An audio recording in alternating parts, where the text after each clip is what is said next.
And oh hey there. The video feed ain't working, hon. And oh no, wait, what? Oh, what? I got you. I got you. Hey, we're good. Alright. Alright. I'm here. I'm here. We're good. We are not panicking just yet. Might be panicking later. That's a distinct possibility. Likely, even. Alright. Hey, Friday. Friday, and my brain is not functioning and will not begin to function later. So I'm sure nothing could possibly go wrong. Yeah, we are continuing the con. It is leg day. We are going to begin moving up the legs with the weight paint. Oh boy. Yes. How are the people? Meantime, I am, feel a little warm.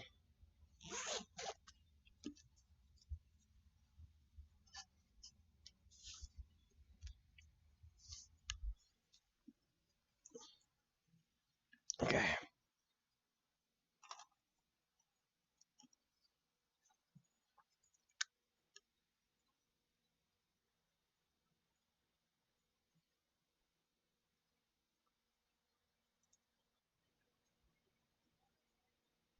Actually, you know what? A lot of us. Plus, I'm not forgetting.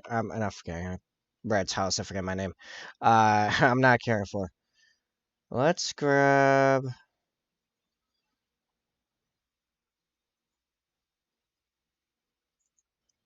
See what this spits out at me.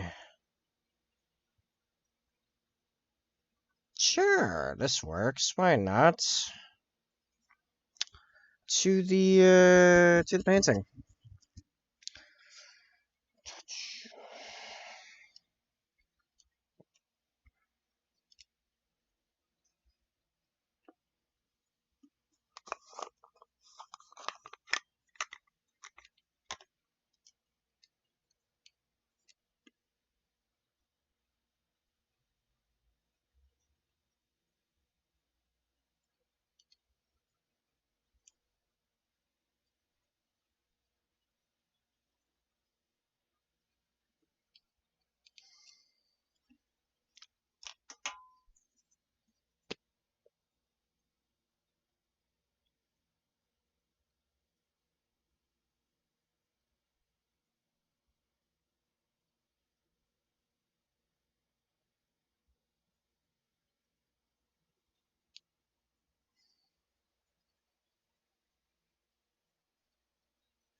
Hmm.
So, farmer,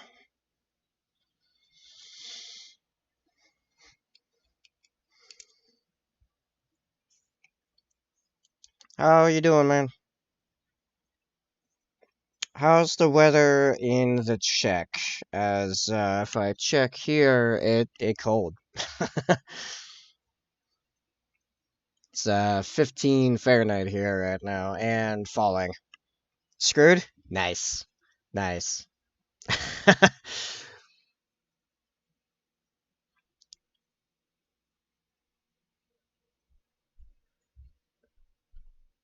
how many junkies did you club today?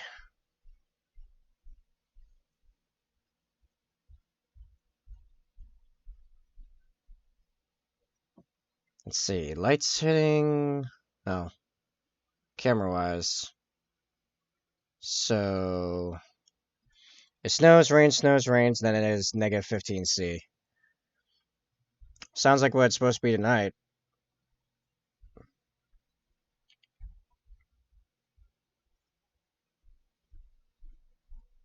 And there's ice everywhere. Very good. Here it is super dry, super cold, and the wind chill is supposed to over the weekend get to like negative I think as low as negative 30 Fahrenheit, which is like actually like really cool for this area. Which is in C in your water temp.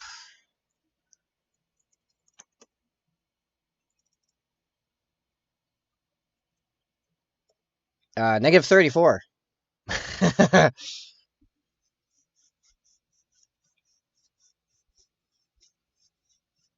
Negative 34.4444444.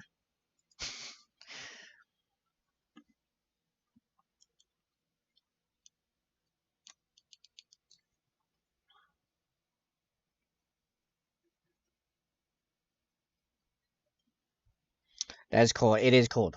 Yeah. Don't be outside. It's basically the general consensus here for the next couple days. Like 15 right now with like a 0 wind chill isn't too bad for the beginning of February here, but the fact that it is consistently dropping by the hour and not supposed to stop for quite some time, yeah, I ain't going outside. I would have to close window with that temperature. Maybe start. Yeah, right.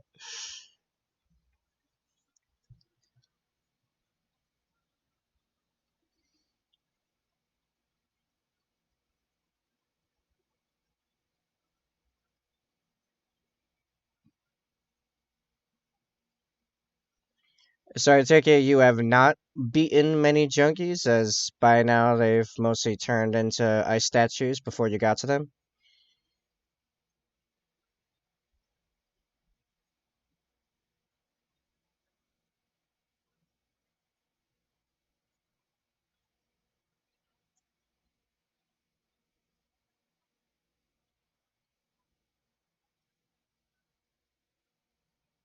Sadly, yes. Hmm. I see, I see.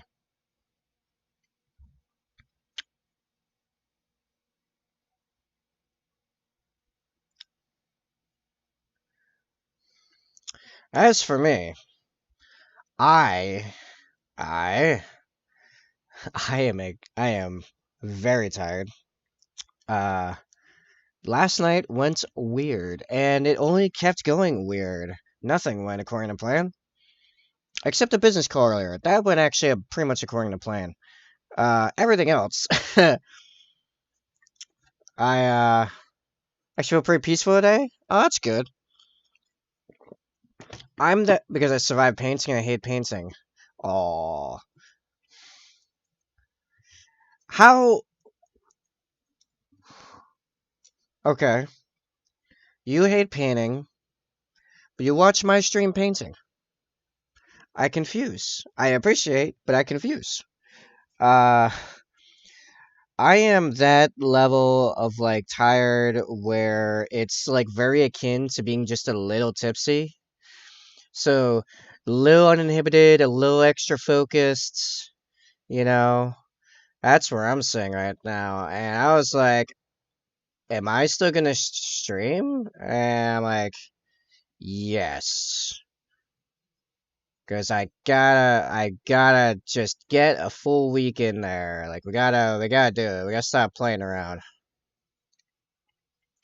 So I am vibing, being dumb, and not caring, like at all. Go to hell. I like people painting. It's like when old fat dudes watch people play football. Oh, I mean, sorry. I mean, it works both ways, right? It kind of works both ways. I see you late. Yeah. Do I look like I care, potato? As I was explaining before, I am so tired. I am effectively buzzed. I don't care at all. Find me caring about stuff right now. Nah.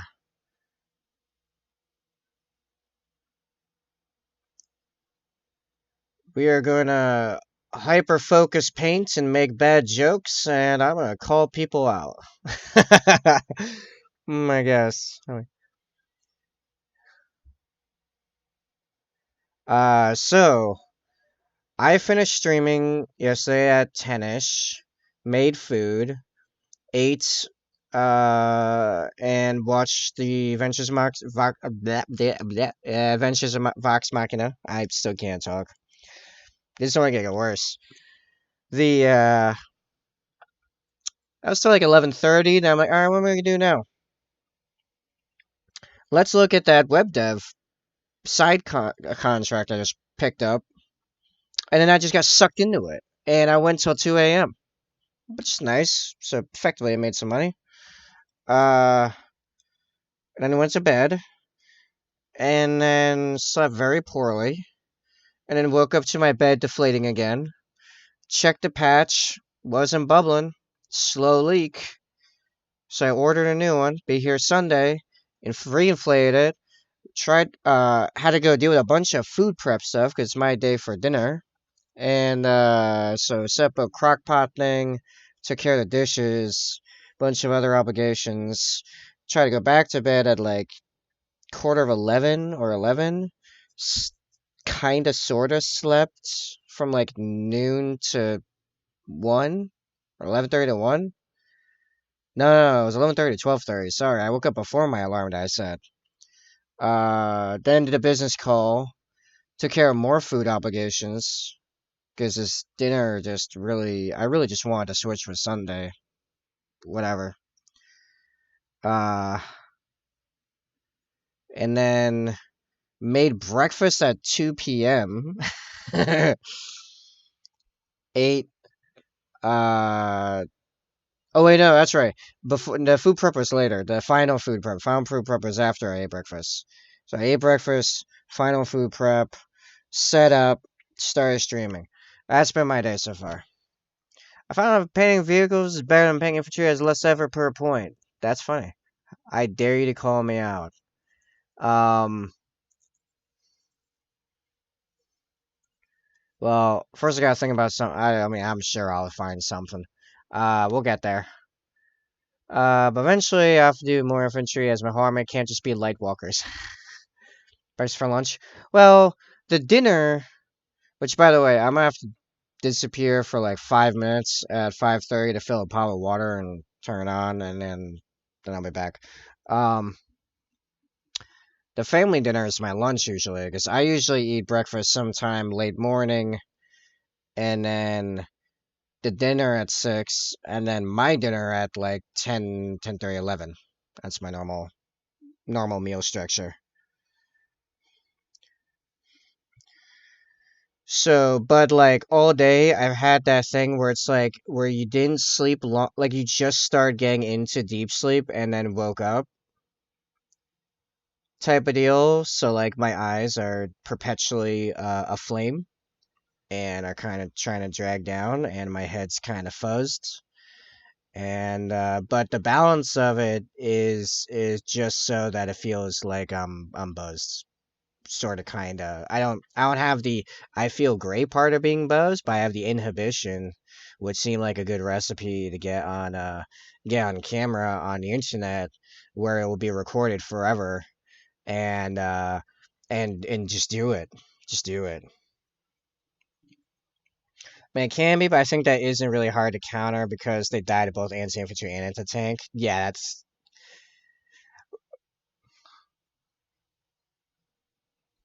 yeah. It's not hard to counter. Yes, I agree. Like my current list would rip that apart. Yeah, it is not hard. Dealing with a ton of light walkers is not hard at all. You are correct.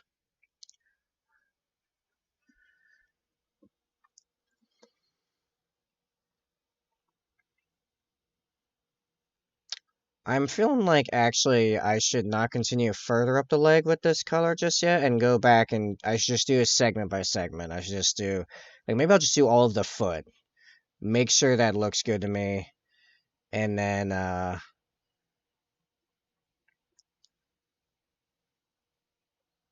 and then it'll carry forward with that. Yeah. They're fast though and shoot a lot. It's like a sentinel but with two guns. That's nice.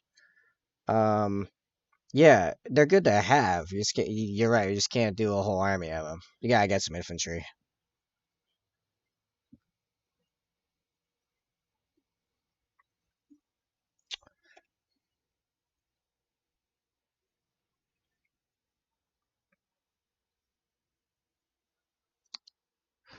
Right. I need to remember when I see Red Wing, I gotta talk to him about the new guy.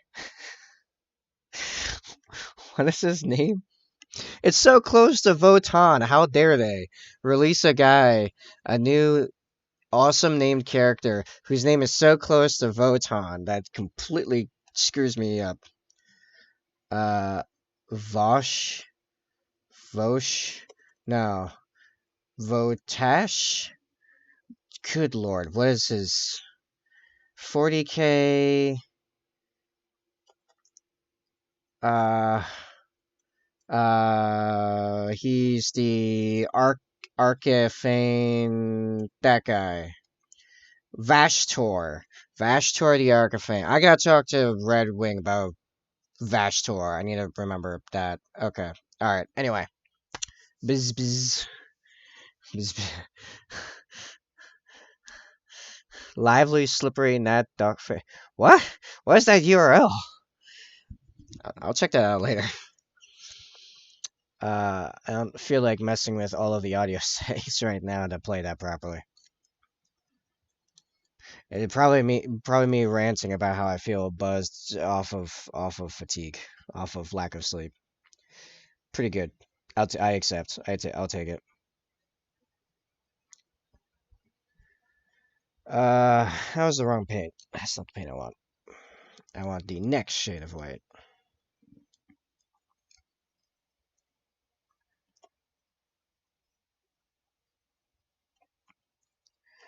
That what paint? I am switching over to my most beloved Corax white, and that is the extremity of sarcasm. I hate this paint. It's not so bad in the application. It's just really annoying to get out of the pot because it's like this really thick mire. What was the sound alert? Oh, that one's just really quiet. That might have been overrun by the music. I have the music fairly loud, partially on purpose, so it keeps me awake. Oh, it's not that loud. I could pop it down lower, but I'm gonna be deafened the second anyone plays any other sound effect. Yeah, that sound effect's super quiet. I might I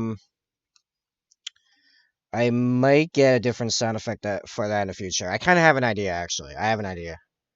I have ideas. Ideas.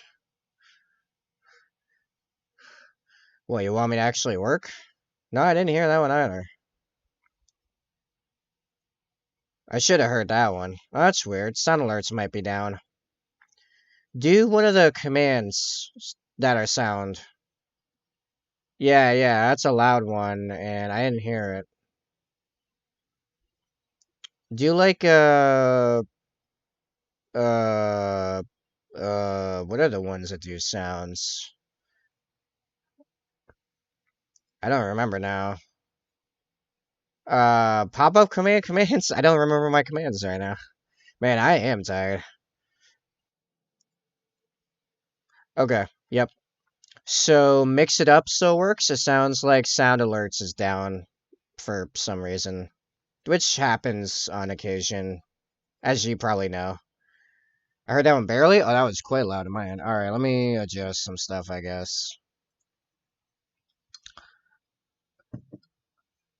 Er, you know what it is? Because some of my sound alerts... Alright, my music gotta be louder than that. Else, when a sound alert goes off, I am legitimately going to lose my hearing.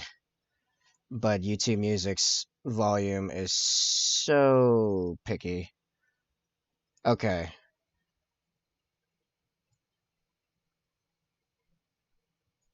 That should be good. That should be good. Try it again. Yeah. For me to listen to music to where I want, stuff's gonna be a little on the painful side, but here's the thing. You know what? No. I'll have to think on this.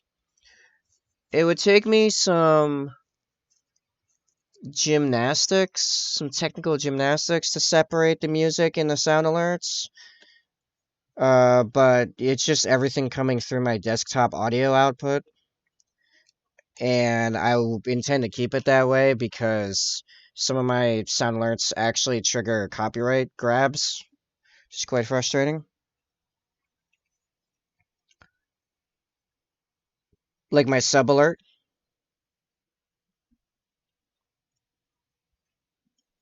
See, I heard that clearly. I don't know how that was for you guys. I'm grabbing the wrong paint again. Ugh.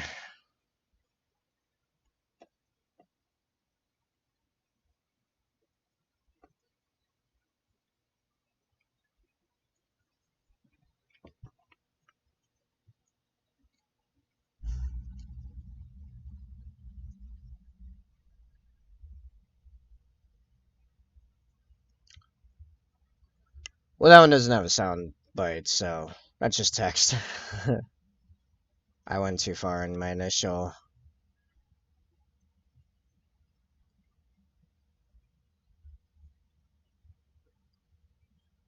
Like, it should actually be more dark over there. Or, oh, you know, maybe not, because that does kind of decide where light's coming from. Maybe it's fine.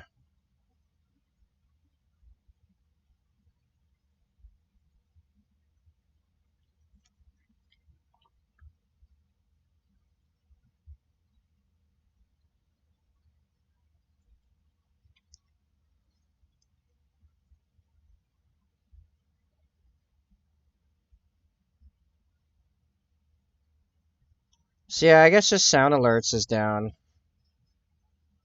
which might be annoying if I get some new followers or subs today, but I mean, what am I gonna do about it? Expect that. I don't know. I just never got around to it. Also, now you mentioned it, Sorian's not been around for a while, so I might just end up a relic of the old days. I mean, I made a Discord role specifically for Gosu, and I haven't seen Gosu in months.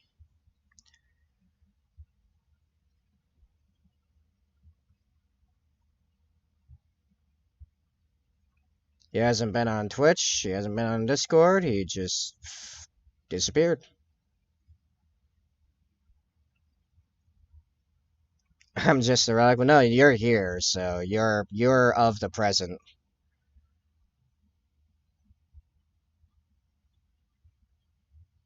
Was that time? Was that counter set to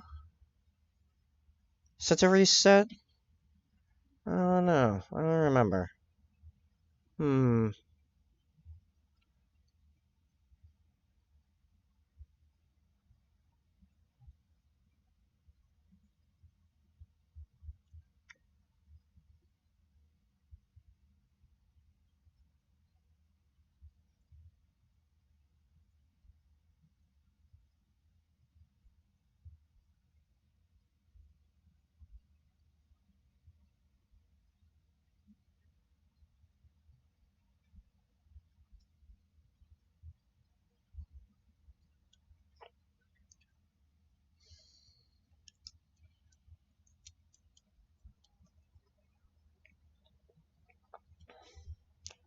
Vashtar the Arcanfate?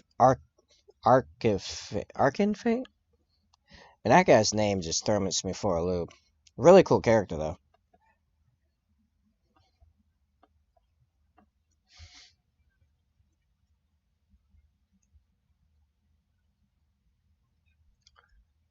Hey, Former, you been keeping up to date with the Arcs of Omen stuff? Like the lore? I just got more or less caught up, and it pretty good.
So, did you see the Power Rangers D&D book?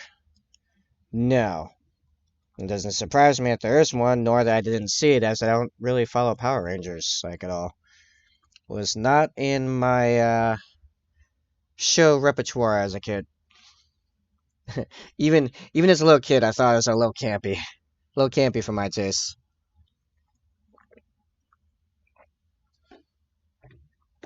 Like, I like campy, but then there's, like, Power Rangers.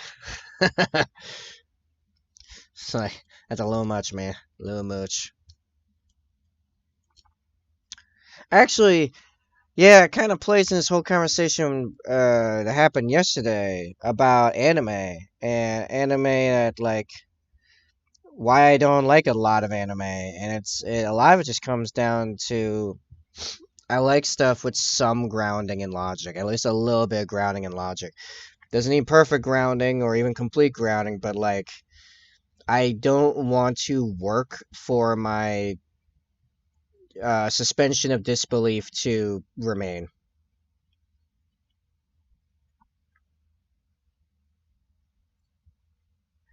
Powers no grass. Exactly, exactly. Which means I've got nothing to latch onto. I'm too analytical. Like inherently, I'm inherent. Like as I watch something happen, my mind is trying to figure out what's happening, how it works, etc. Um, things, people, interactions, dynamics, histories, personalities, all of it. And if there's no grounding in logic, I got nothing to grab onto, so my attention never attaches. Yeah, of course, everything exactly. People flying through the air making weird sounds is logic you need. No, no, no. Like, I'm at least one of you's probably heard me talk about this before. It's like why my favorite magic system is the one from the Inheritance Cycle books, the Aragon books, because it's actually grounded in physics, like like real good physics, and rewards actual cleverness, not just assumed intelligence. Like, no, you have to actually like use reality to your advantage, kind of like illusion magic in D&D. Um, actually use your head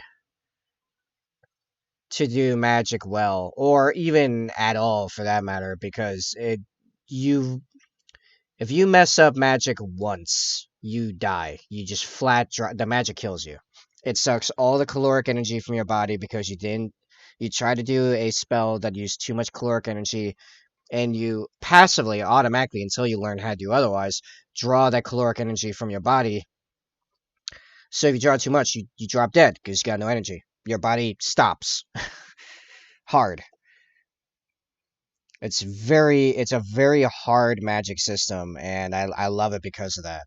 It makes total complete sense to me. I just said it was the Aragon books. The Inheritance Cycle, the Aragon books. That's what I said. Yes, we're on the same page, former. Except, yeah.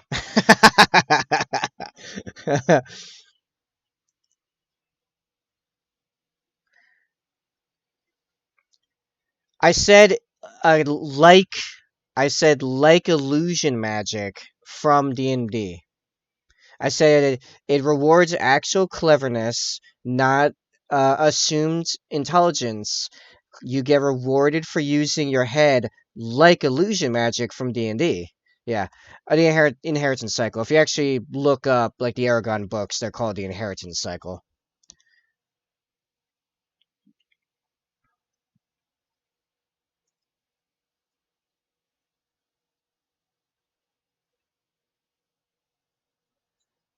Skipping leg day. That was the joke in the title. I was hoping it would get people to come in here yelling at me, never skip leg day, because we're focusing on paying his legs. Yeah, unlike his cousin, whose name escapes me. Dude, his cousin was a baller. I want an Aragon like Amazon series, except it's not even about Aragon. You hear about Aragon's exploits in the distance, Rovan, something like that. Yeah. And the show's actually about Rovan. Because that'd be the good series, honestly. And just like beat by beat, the exact same as the book. It would be such a good series. Roarin, Roarin. Yeah, I know. I knew the R part was right.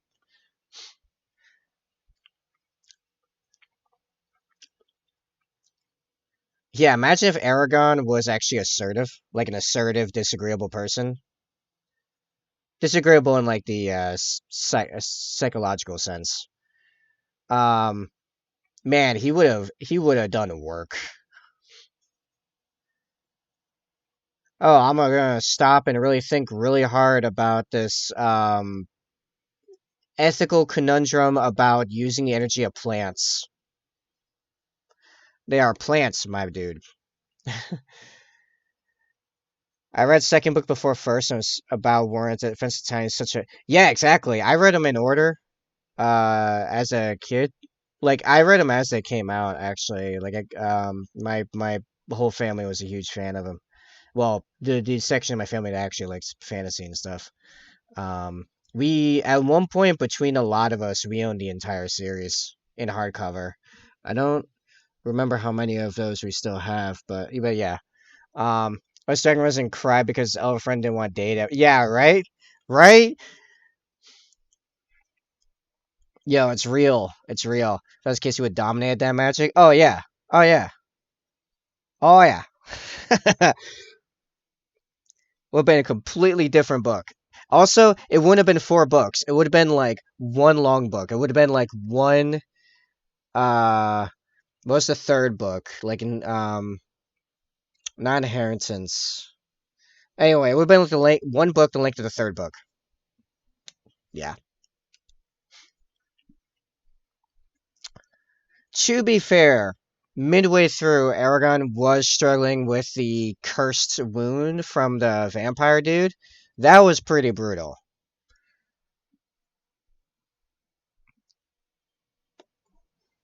Would have been short in one book, yeah.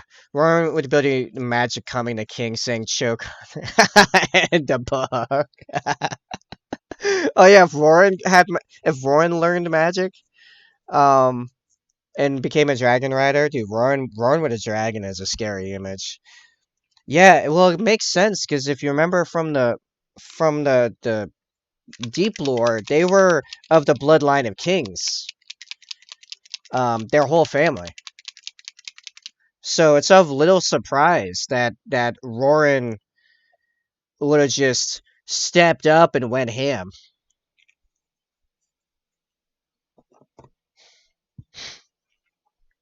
I think some of it was the classic. Not when he was cursed, was instant mobilizing. Yeah, yeah. Well, we're talking about weaker, not as weak as in capability, but weak as in personality specifically. But mm, what was I saying? Oh, I think the thing with Aragorn, not Aragorn, Aragon, Aragorn. Aragorn was just fine.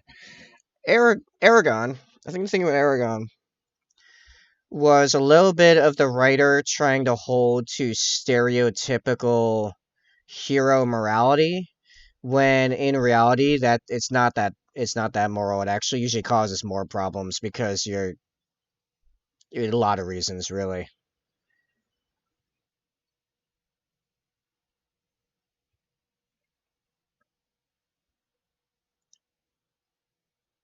Like it's this interesting interaction where the level of your true virtue is in direct relation to the level of your true strength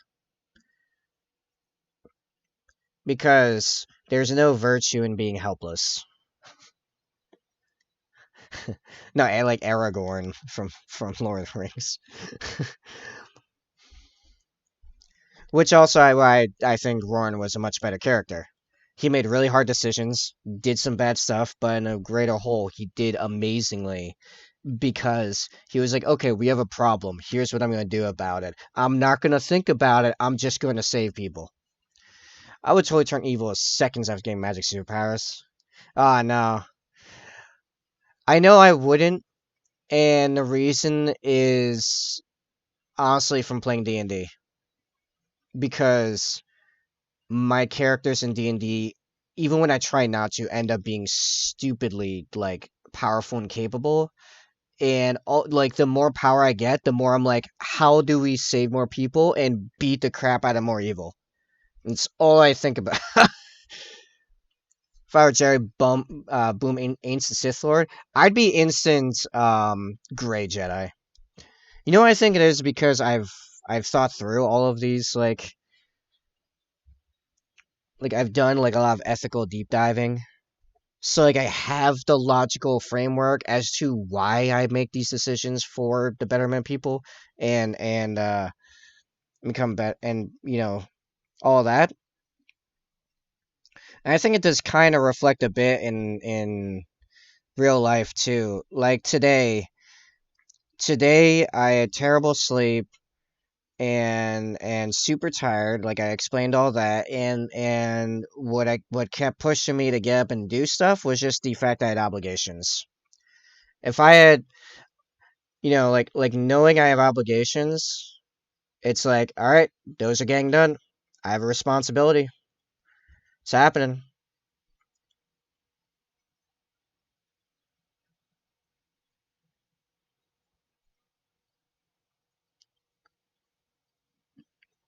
Like there are people relying upon me.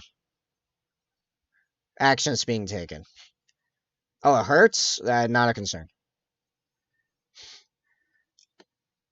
Or around force lighting people I don't like junkies. It's kind of good, they're not bad. No, it's oh, okay. No, no, no, no. We help the junkies. And humor wise, though, yeah, it's pretty funny. Um, Good thing would be turning their lives around. Yeah, which is usually not. You usually don't get that reaction from force lightning.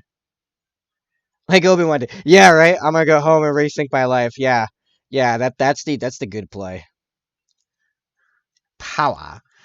Uh, power to me. Power to me is the ability to help more people. It's like this D&D meme I saw a few weeks ago, where it's like my ultimate power fantasy is to help everyone. Is the ability to help everyone. That's my ultimate power fantasy. Like honestly, the older I get, the more I realize like what would I do for myself with a bunch of power? Like, yeah, I'd pull some like weird power moves here and there for like laughs, but none of it would actually have any real like effect on anything. It'd be like for like, haha, I did this because I could, but it's like harmless, really. Like ruffle a couple feathers here and there. It wouldn't be like, oh no, I want the ability to legitimately help people. And most of it in like real life is not by helping individual people. You can't help individual people. You help systems that help people. Like my probably biggest real life fantasy is having the economic capability to push more nuclear research and expansion for nuclear energy because I see energy as the core to uplifting the most amount of people. Ones with power fantasies to help others, so they finally shut up. It's usually the ones that complain the most have the least you can actually help them with, have the least actual problems. Like the radical feminists, they're usually middle class white women or college students. Oh yeah, the college students need so much help. Absolutely. Ugh, what's happening? My nose, it's going. Give me a second.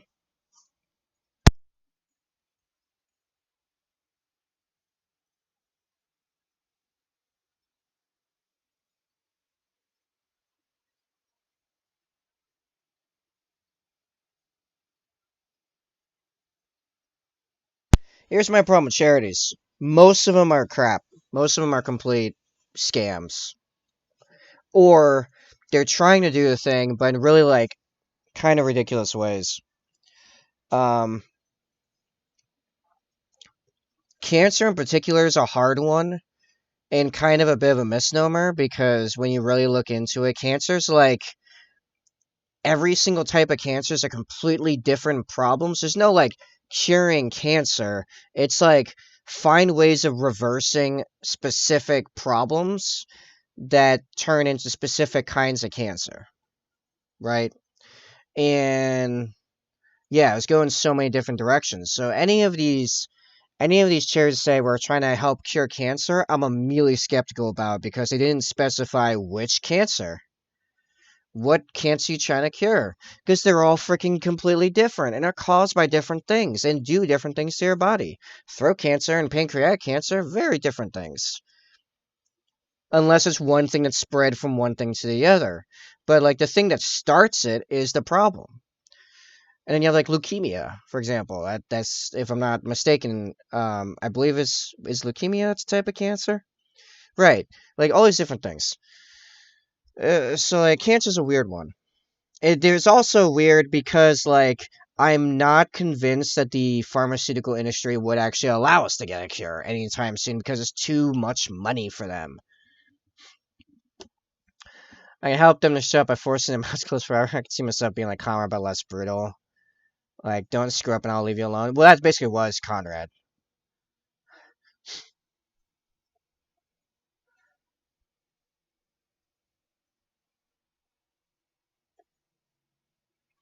So yeah, I've got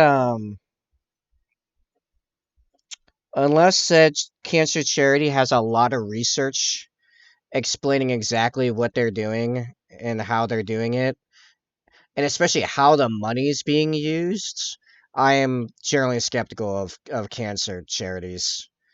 Like I'm skeptical of most charities. I mean, it wasn't like the those like yellow boxes you see everywhere in the US, at least where I am, of like save the children, save the world or whatever, help the children, like donation boxes. Apparently those are all just going into the bank account of this one dude down in like Central America. It's like, what? That's okay.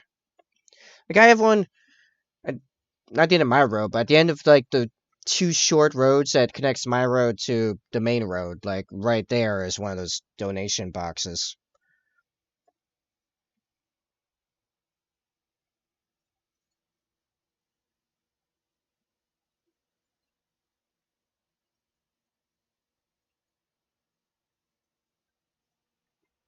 Don't it St. Jude every year? Yeah, I haven't looked into that one yet. Obviously, I know about it. Everyone's heard of St. Jude, but that's the children's hospital, right? Yeah, I have not looked into them super hard. Yeah, just it's the thing is at this point, I'm skeptical of everyone and everything. I need evidence of good intentions being used to good effect.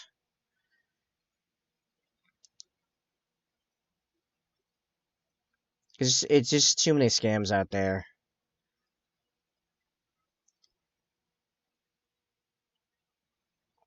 Scams, lack of oversight. So it's like the UN thing with uh with Elon Musk, where the UN put out a report of like X amount of Elon Musk's wealth could end world hunger, and Elon Musk was like, "Show me an open source plan of the entire setup of how you would use that money efficiently, and I will give you the money to do it. I'll sell stock and I'll do it right now." And he said that openly, publicly on Twitter, and the UN never responded. It's like, oh well, well then, oh, um, yeah, it shows research on it, right?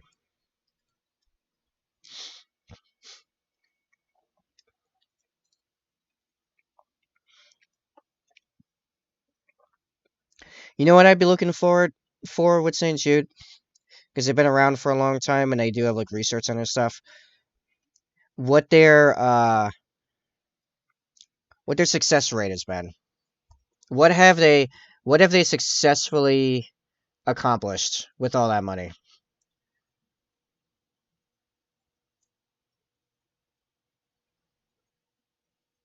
Have they been effective? Because there's also like you can be doing the thing you say you're doing it, but are you doing it well? Are you being effective at it? Does that make sense?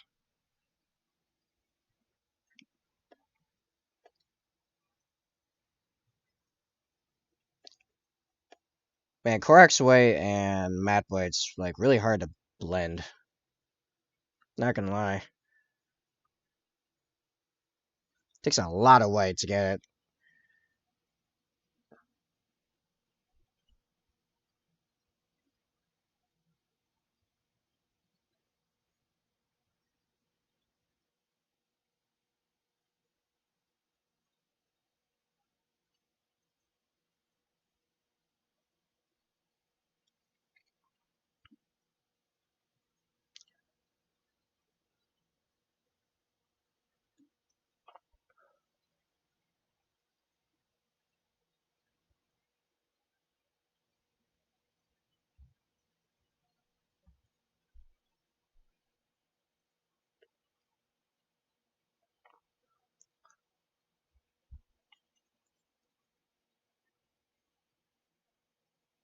Anyway,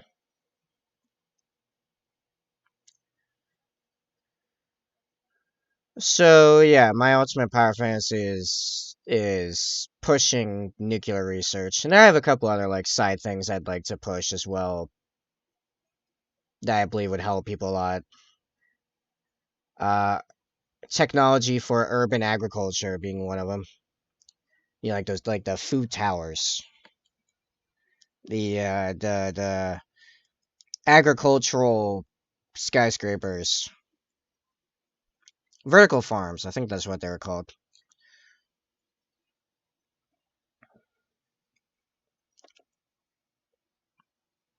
Ocean cleanup and restoration is another one.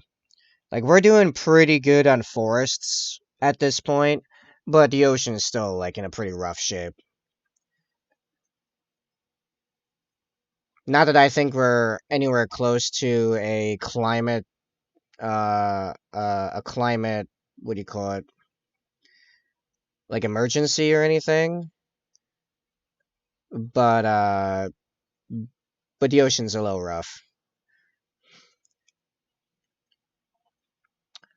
Like one group I have put money towards because I bought some of their jewelry for my ex over the years is 4 Ocean, the number four Ocean.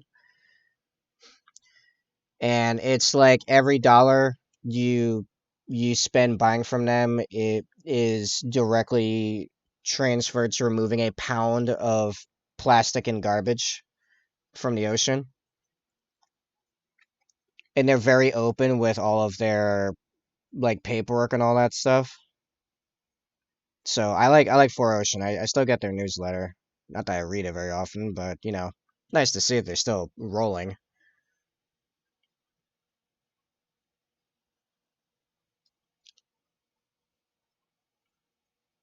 There's wristbands. Oh, they make a bunch of stuff actually. But yeah, wristbands, uh, plastic rings stuff because they make the jewelry out of the plastic. They recycle the plastic in the jewelry. Which, by the way, when my ex got the first one years ago, she was crying for a while. She was super touched by that because she's really big on environmental stuff.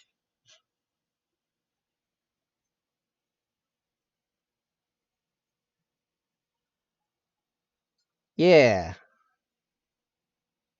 yeah, I think it's a good gift for anyone that is concerned about the environment at all on any level. Yeah,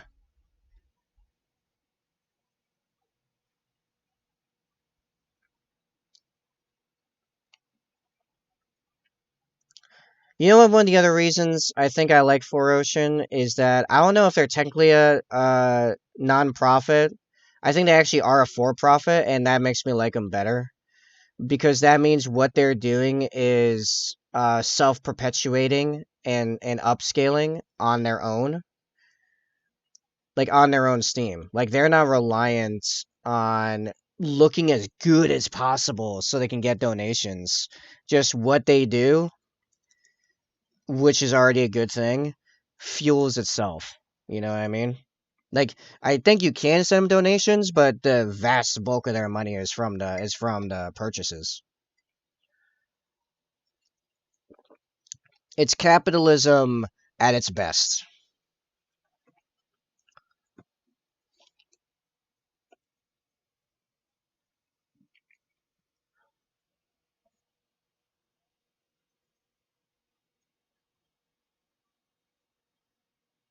Actually, I should use that more often when I'm debating for the benefits of capitalism.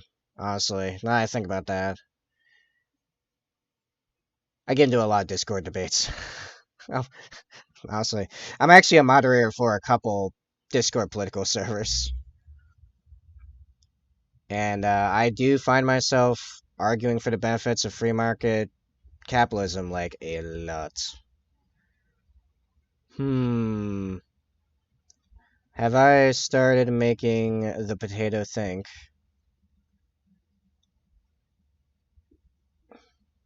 I'm making a pure guess right now. but I have just a feeling Potato's not a huge capitalism fan.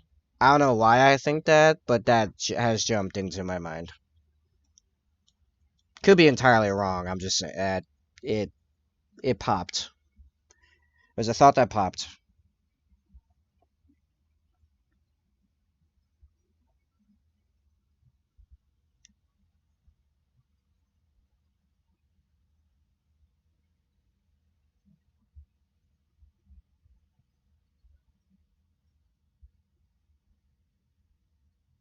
Potato's not a fan of capitalism, but people are greedy. Okay. I would love to hear why you don't like capitalism.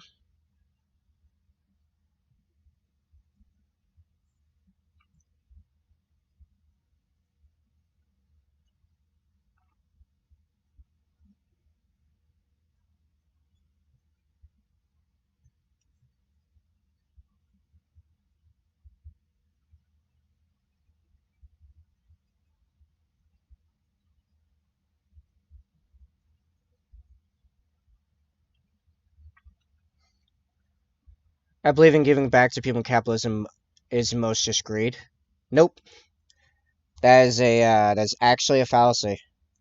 Capitalism. Firstly, you have to understand what we have right now is a somewhat twisted form of capitalism. The whole corporatism that we have now of overwhelming corporate entities pushing for ever greater quarterly reports for their public owners is a combination of the creation of the public corporation by the Dutch in the 1500s, in addition to the system we have right now through the tax code created by modern countries to push companies and corporations into specific directions has created, and through the inflation, the inflation of fiat currencies is what actually has created our current situation.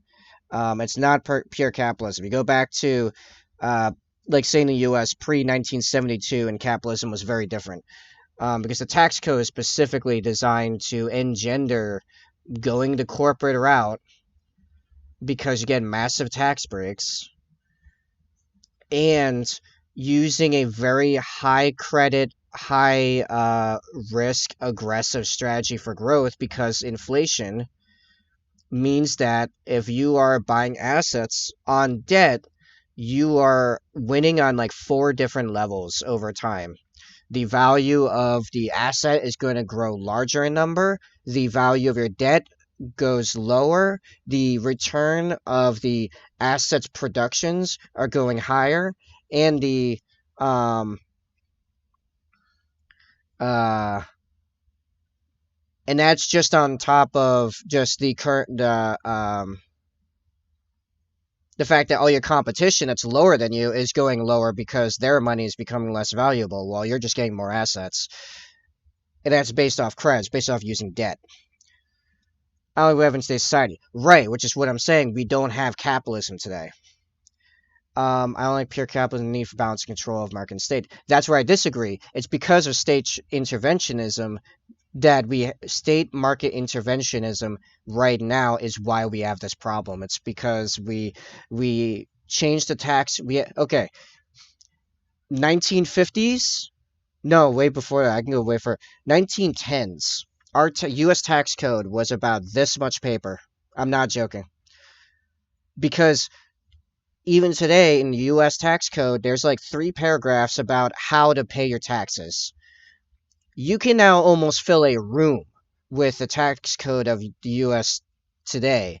And it's all about how to not pay taxes. It's to find every little possible way of encouraging people, particularly people running companies and corporations, to do the things that the government wants, to create jobs, to create infrastructure, to maintain infrastructure, because all of that creates tax revenue. That's why, as a standard, this is, you can find this in most developed countries, the baseline for income tax before any other stuff is taken into account, employees an employed person pays 40% income tax. A self-employed like myself pays 60%. A corporation usually pays 20%. And an investor pays zero. And state should control healthcare and social work. Yeah, it's gone very well in like the U.S. Um, so when you get a bunch of tax cuts for getting very big, as a C corp, um, I think we should have free healthcare slash college. Well, okay, guess what? But it's not free. Free's a misnomer. Someone's paying for it. It means everyone's paying instead of the person that actually is using it. That's the difference. You're having more of your money being taken from you before and as you use it. So if maybe you go to college or have a health problem, then you can get health care or go to college. And the irony is, it usually doesn't work that well. At least not in the U.S. In the U.S., it sucks. I have I have the free dental, and I have a lot of dental problems. I am in the States. I live in Rhode Island. And guess what? On every single level, government social programs screw me over. I don't benefit from any of them, and I am still taxed 60% income tax. That I have to work very hard. And actually, I think in a few days, I'm gonna have to sit down and do. Former's over in Czech, in the Czech Republic.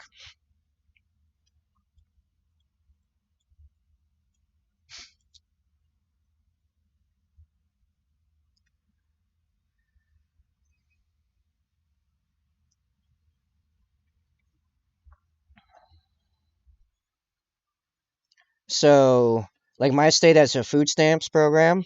I'm not eligible, even though I am in the lowest income bracket because I live with my parents and I'm over the age of 23. That's it. It doesn't matter what the financial situation of that is. Just that alone means I'm eligible for food stamps. Um, I decided early on that the careers I wanted to go into would not be helped by going to college, so I didn't go to college. So even if we had free university, that's me paying for other people to go to university.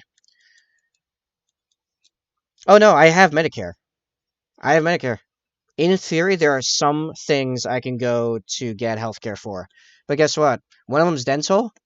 I have more teeth with problems than don't have problems. They won't help me. I have to eventually go in with a with like tens of thousands of dollars.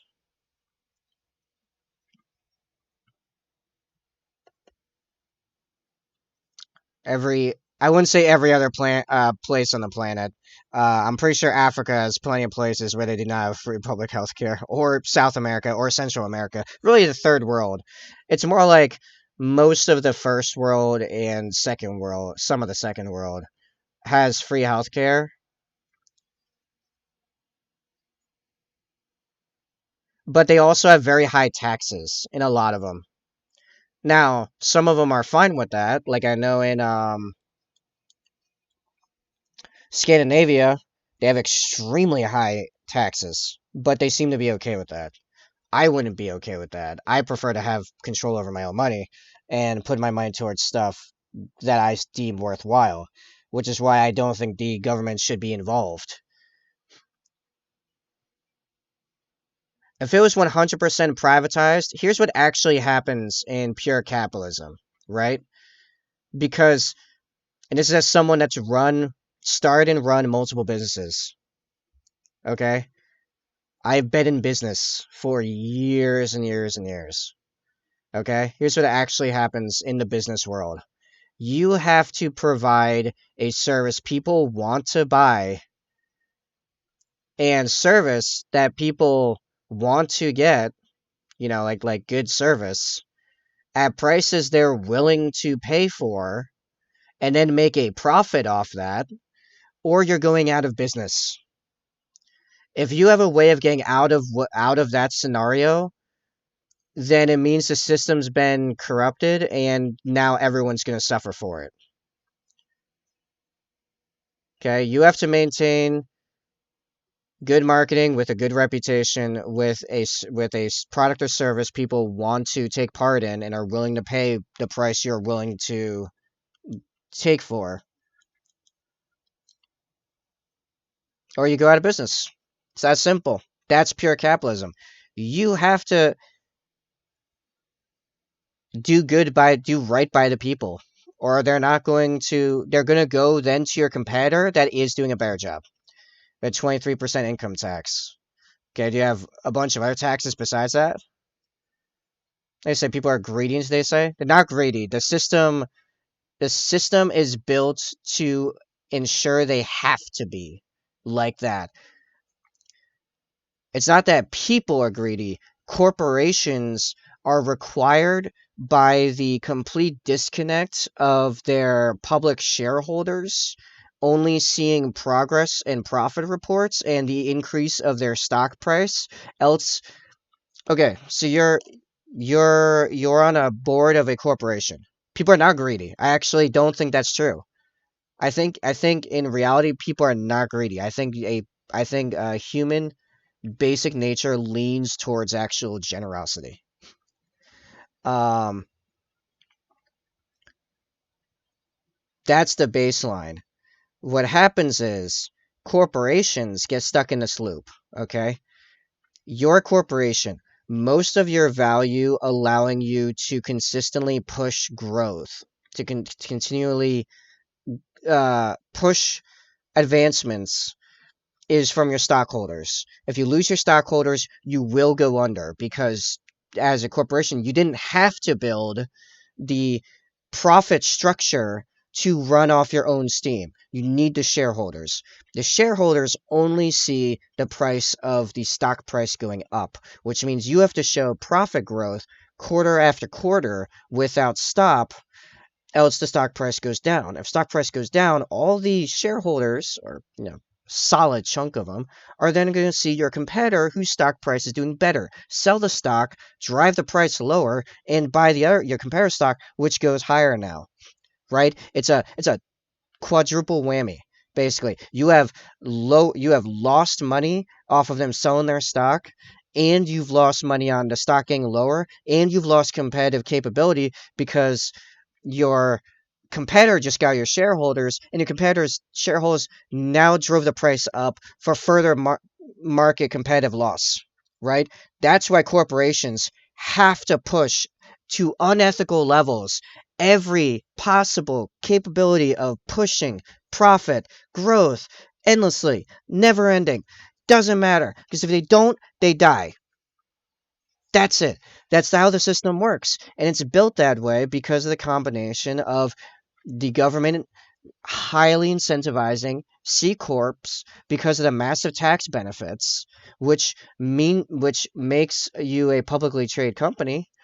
Um, and then the fact that using stocks and debts to push growth, using credit to buy assets to push growth, is encouraged by the inflationary nature of modern fiat currency. Here's one of seven deadly sins, one of the most common sins. That doesn't mean it's inherent nature of humans, as far as like the greater of the nature. Why does the average person on the street, not like living on the street, but why is like the average person not give to more, say, people on the side of the road? Now there is some cynicism where like, are they actually like in a hard time, or are they just beggars that found you can make a ton of money begging on the street? Because actually you can make a lot of money begging on the side of the road, way better than working a job. But even then, a lot of people know that. There's been a lot of documentaries about that, like exposés and stuff. You can find them. John Stossel's got a good one from years ago, like a decade ago. A lot of people know that. Why don't more people do that than go get a bunch of jobs? Why don't I do that? Why don't I go beg and make way more money than I'm making now by making the stream and making websites and providing value to people? Because I mean, if greed was the thing driving me, I'd do that. If greed was the thing driving me, I probably would have pushed a lot harder with some of my programming stuff, not even but design stuff, and pushed a lot harder to get a job at one of the big Silicon Valley companies. I tried that briefly actually because I had a friend that worked for one of them, and then what came back to was, no, I don't want to do that. Um, I don't support what a lot of these companies are doing in the grand scheme of things. I don't want to be an employee. I want to I want to ensure that I am doing my own thing on my own schedule, which also ensures me to always provide the value I believe is appropriate for the money I'm making. And that's how most people are. Because most people are not doing the optimized money thing, not even remotely close to the optimized money thing. And a lot of them, people know that they're doing jobs that they believe provide some kind of value. If they're doing a job that they, you know, they I'm not talking about like fast food workers. Those people usually don't know what they're doing and thus are there. But yeah, people that are getting jobs, like women especially. One of the biggest problems of creating the wage gap, nothing to do with this stupid patriarchy idea. It's because women prefer jobs that help people directly, but historically pay less, like nurses and caretakers and things that help people, individually. If greed was a main motivator, then why do we have so many nurses? Nursing doesn't pay well, and it's a very brutal job, super brutal job. We got so many nurses. You know, normal stuff have 15%, so I would get 100,000 check. I can buy stuff that actually costs 65.5k, and 34.5k would be eaten by taxes. We have heavily taxed alcohol, cigarettes, and gas for cars, called added value tax. Um, yeah, see, it's not even income tax necessarily. It's just tax in general. Here we have a bunch of taxes that, like, if you're an employee and getting like a normal paycheck, a lot of it's taken out automatically, and it's um. I know when I worked retail, in which I was in the lowest income bracket, I was still getting taxed for like 25% of my paycheck. 25% of my paycheck was getting taken out automatically for federal and state taxes. And then that was before I had, like 7% uh sales tax on everything but like food. Food, I think maybe clothes. I don't think clothes are taxed either. And that's all also with the hidden inflation tax, because guess what? As inflation goes, prices have to go up. Your dollar goes, less and less. I've seen people that are beggars where I lived up north that would be on the side road for a few hours and they would get done and get in the driver's side of a Ferrari. That's a bit much, but yeah, like you make a good bit of money begging.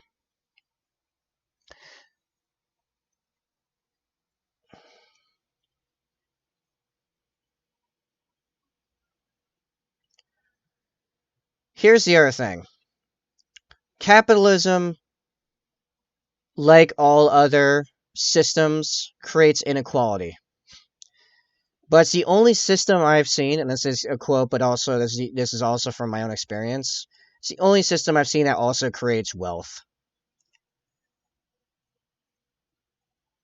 Communism creates inequality, doesn't create wealth though.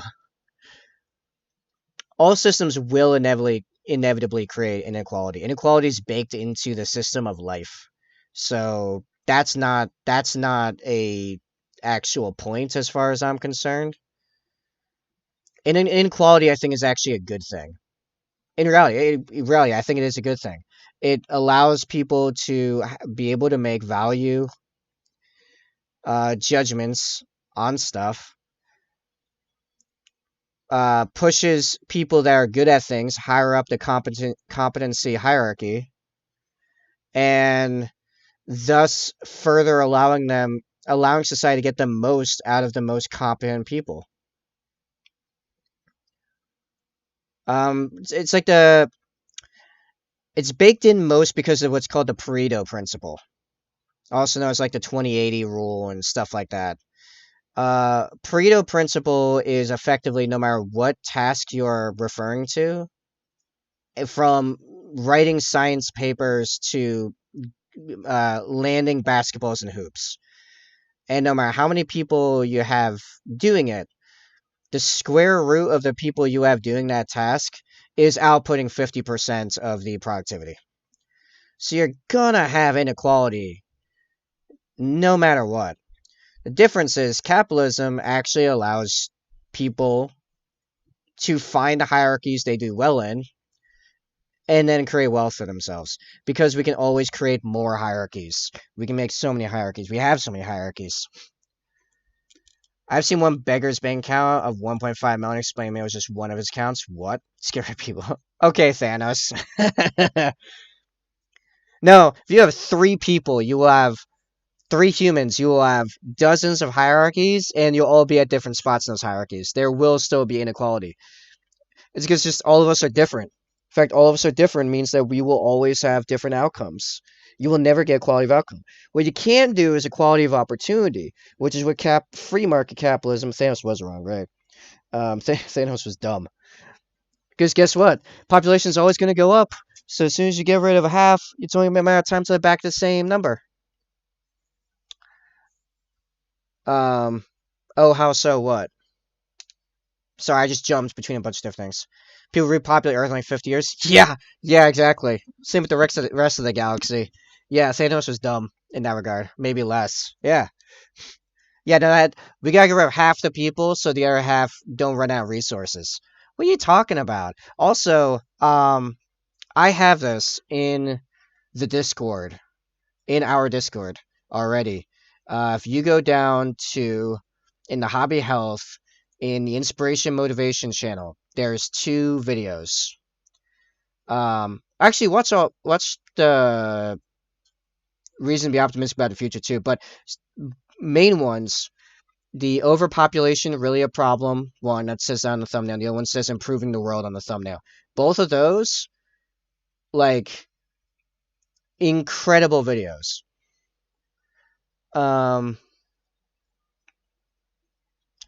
Get rid of 75% of people, watch how slowly the population repopulates them. But the problem with that is in theory, then you'd have to just you'd have to keep culling people to keep in. But here's the reality. Superabundance, the age of plenty, overpopulation really a problem. That video goes into several research economists that did the hard numbers, wrote a whole book about, and they found out that the more people and the more individual freedom you have, the more resources you actually end up. Your resources actually grow because it's not about how many atoms we have. It's about how effectively we organize those atoms, right? So like what is it? One example they had was if you take like the most expensive car in the world right now, and it's like $15 million or something like that. When you drive it off the whatever, out of the lot, and then you crash it, like you wrap that thing around a tree, you have about $10,000 worth of like plastics and everything else. Your math is not logic? No, it does. Because here's the other thing. We get better and better technology, and we get more technology faster the more people we have. And all the math actually covers this. There was a bet between a biologist from back in like the 60s. Not you, table former. Oh, yeah. Sorry. Not always easy to tell which conversation is being referred to. It's actually 2013. I'm still a happy kid. 2013, I was already out of the house, working retail. I was really depressed. I was 19. Oh, I was in a really crappy apartment with really bad mold poisoning. That was really messing my girlfriend and I up. Yeah. Um yeah, population goes up really fast, but the more our resources are actually growing, not lessening. Insanely. Because of combination of technology increases. Well, it's mostly technology increases. We're getting smarter. We're using the resources more efficiently than we're going through them.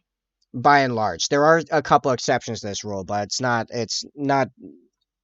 very much. There's not very many. Like seriously, watch that overpopulation is a really a problem video. I've watched it twice, even though it's like I just made a three in my hand. I don't know why. I think it's because I'm thinking about how I want to watch it again. It's it's like nearly 2 hours long, and I've watched the entire thing twice. It's that good. Eradicate all but 1 million people on the planet, and then what? You wouldn't be able to maintain the infrastructure. I'm getting a bunch of pings on Discord. Um, guess what? You wouldn't be able to run any of the infrastructure now. You would just be resetting yourself back to like the Middle Ages.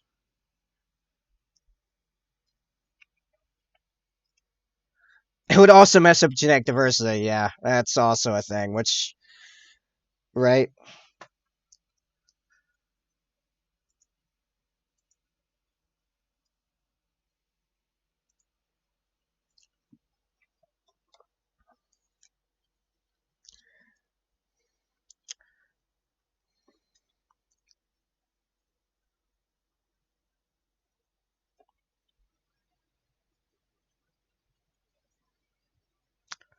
So part of that video was about this bet between a biologist and an economist back in the 60s.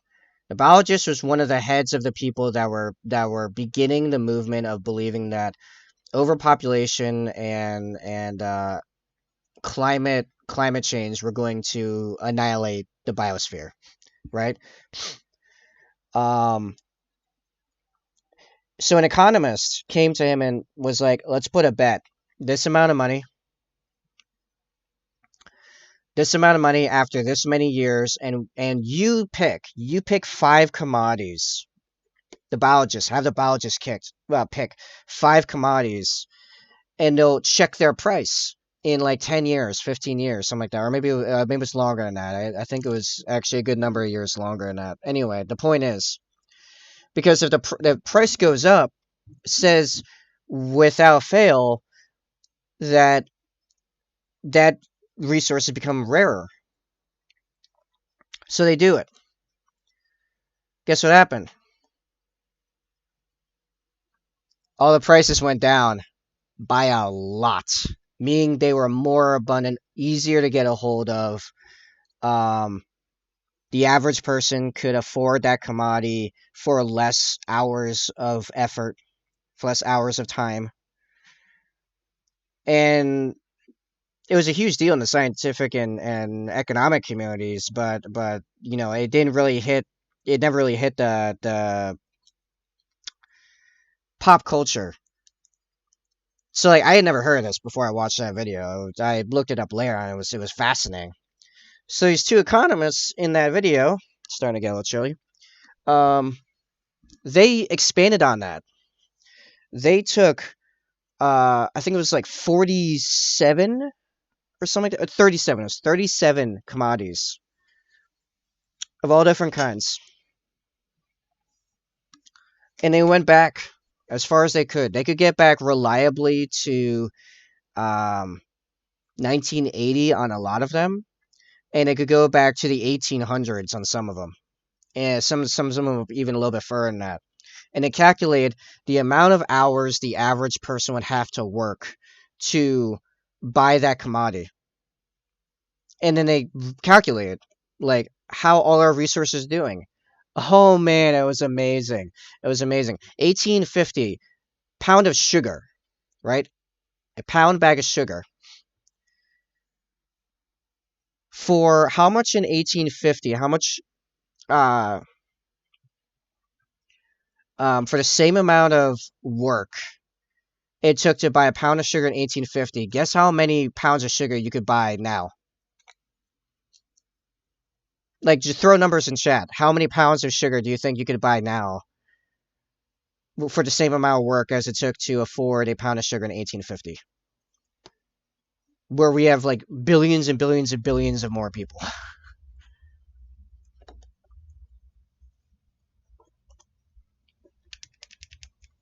Oh yeah, I still gotta do that inside leg.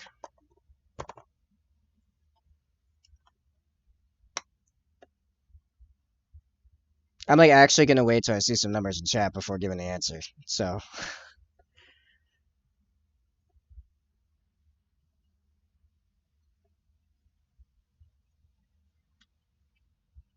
oh, I didn't do any of the back leg. I gotta go back to like just Corax White.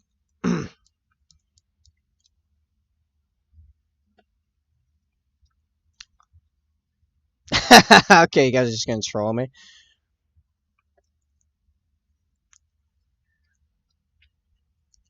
All right, I'll tell you. 227 pounds. Probably by about 20 pounds of sugar in comparison to 1 pound to 1850. No, 227. I'm not joking. That exact number. Yes, exactly. And a lot of commodities were around that level. Like seriously.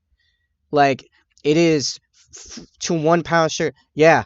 Yeah, the same amount of time of work for the average person, the average worker,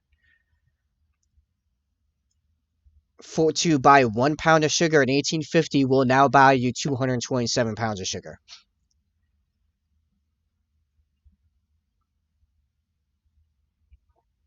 Yeah, exactly. And a lot of commodities were like that. Doesn't that say to you that actually we've become extraordinarily prosperous in the first world? We are so prosperous. They had a whole section of it talking about light, and how much light gives you, and how much cheaper light has gone for you. Like back before electricity, you had candles, which were expensive. So most people, like the average farmer, when the sun went down, he went to bed. His day was done. Nowadays, like a light bulb's a couple dollars that will give you the same production of lights as something like 13,000 candles. Like, you know how much more productive that makes you? Like, I was doing work at 2 a.m. this morning. Yeah, farmers dawn and dusk. Yeah, I was doing work making $50 an hour at 2 a.m. this morning. Like like the productivity increase of a single average person with just the light bulb, not even modern light bulbs, just Thomas Edison light bulb. Like like we are so rich now, and it's only getting more so. It's only increasing. Prices like on the long end of things, like on the long end, not like right now where inflation's kind of killing us. Eggs here right now are $5 a dozen. Like, oh, um, but in the long scale of things, like, prices for like serious real commodities are like nothing. I guess for free. Oh, good for you. I do not have such a hookup, and I feel it in my bank account.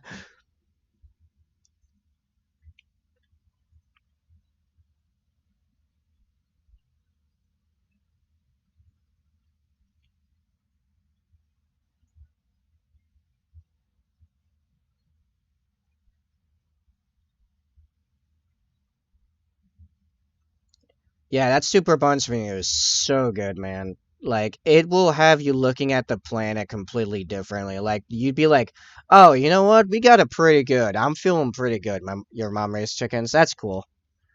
That's pretty cool, actually. I know a lot of people around here that want to do that. It's just kind of expensive to start.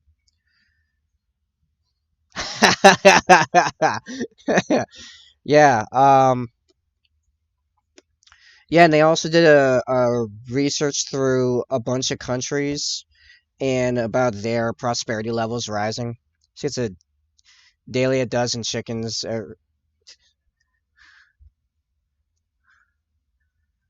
Well,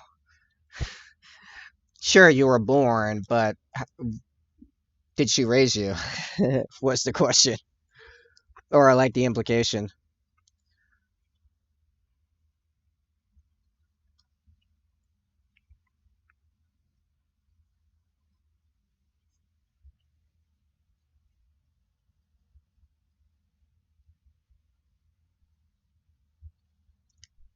Right. Yeah, no, you were thinking I didn't hatch have an egg, but yeah. Um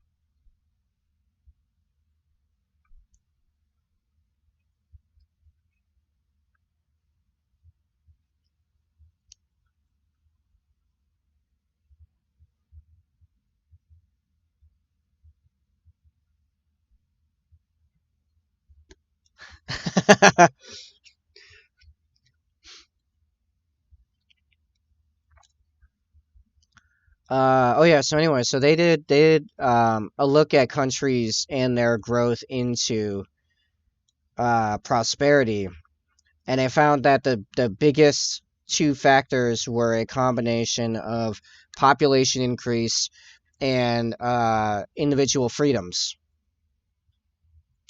because it allowed individuals to interact with the market, which did a long way to explain China. China's massive growth in wealth was not because of the Communist Party, but was in spite of the Communist Party, because it was when they started incorporating Western capitalistic concepts into their market in bits and pieces, in combination with them already having the largest population on the planet. And ta-da.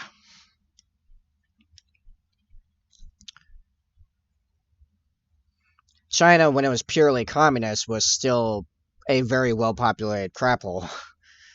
Not to say it's free now, but it's, way better than it was, is the point.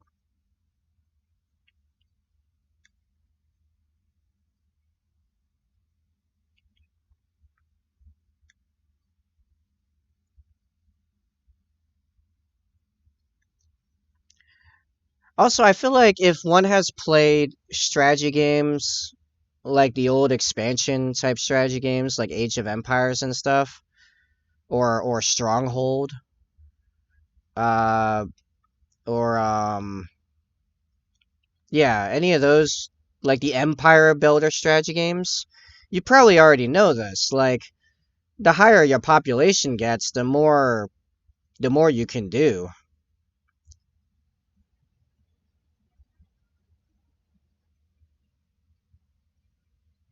That didn't change with technology. That just made it scale faster. Which means, yeah, you want more people. You want way more people. Old Total Wars? Yeah, yeah, exactly. Like, watch like Age of Empire 2 vids that are actually kind of resurging right now. It's kind of a resurgence in that game currently. Um, one of the big points of the early game in PvP was growing your population of civilians to hit all the resources. Yeah, exactly. You want higher populations because it lets you do stuff, and then the more in the sort of stars game I love, also same thing. Like I want to push, like I want as many planets filled with as many people as I can possibly get my hands on. Because hey, that's more money, so I can do more stuff. And that goes into every factor in real life. It works the same way. You got more civilians means you got more scientists, means you got more researchers, more teachers, more engineers and inventors and business people. You got more of everything. And you do need both the people inventing new stuff and researching new stuff and creating new technology, as well as people to incorporate that and bring that to market. And one of the people you need to do that is actually rich people and potentially smarter people. Yeah, you get more smart people, you get more geniuses, right? Um, you actually need rich people in that equation. not just to fund stuff, but to initially engage with new technology. It's like the cell phone when the cell phone first came out, right? They were originally these huge, bulky, expensive things that only rich people could buy. Rich people saw a value there and bought them, and that allowed that market to continue from when it first became, and then grow to the point that then they could get cheap enough that the average person could buy it. They didn't even look that good, right? They didn't even look that good, but they had value enough that a rich person who they got rich because they're good with money and know how to make money, um how to see value, how to judge value. I'm talking about business people that actually became rich, not like, you know, celebrity types. I'm talking about like actually rich, like actually wealthy people, right? They understand value. Exactly.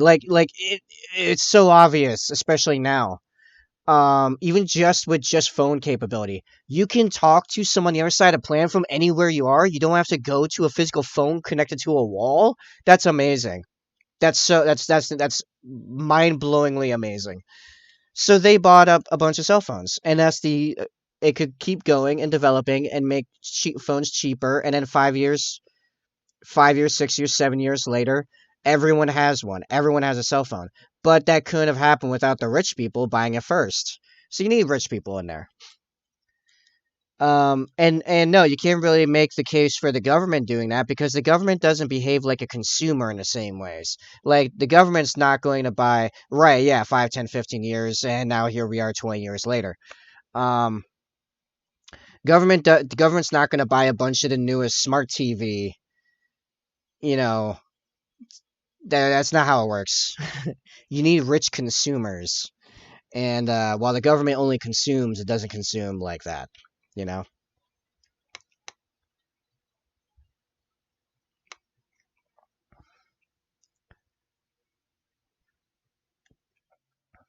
and all of that's only possible in a capitalistic environment. Yes, people are going to get screwed. Some people are greedy and are going to abuse the system. Government's going to get involved and make a system that can be abused. But it's way better than any other alternative we figured out yet by a long shot, which by the only other serious alternatives are socialism and communism, and I've not really seen a lot of, in my personal experience, a lot to really say either of those are really that worth it. Oh yeah, I turned CFC remaining off because it's basically the whole model minus the cape. Like I guess I could type that in, but it's like technically the cape's not even technically done. You could have that shaded and highlighted so it looks more like cloth. Right now it's just flat, you know.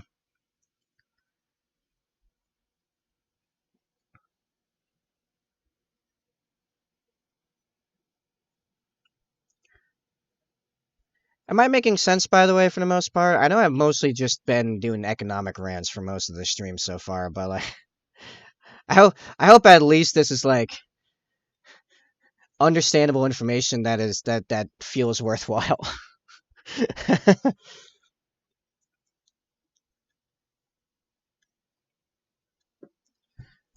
Man, maybe I should stream really tired more often.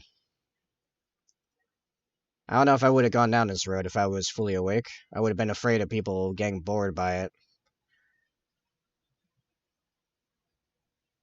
I understand you, but I'm painting, so I don't interact much. Okay, good. Yeah. No, I'm not. I don't have a worry with you not interacting in and of itself. It's just me ensuring that I'm still engaging in a worthwhile way, you know?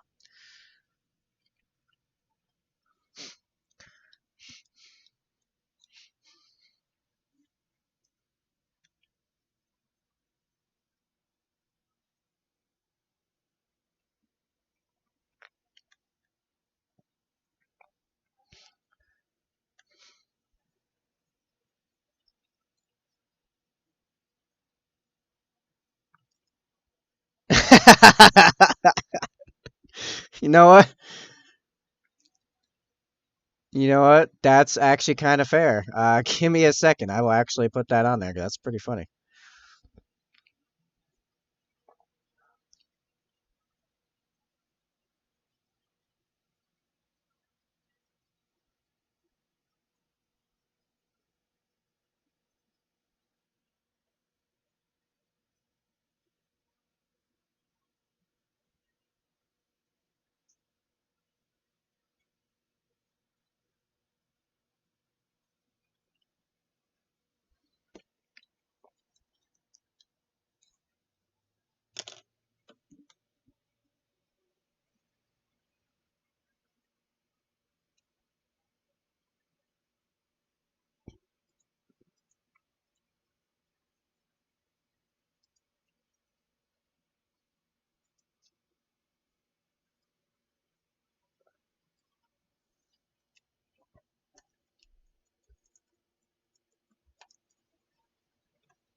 All right, hit again, potato.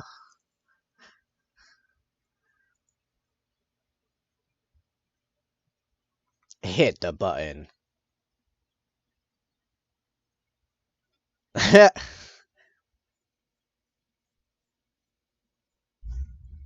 Oh, I said this is correct. Why is it correct? Current. I'm gonna go fix that.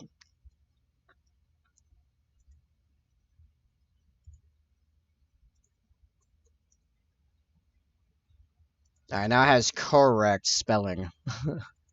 Yeah. Anyway.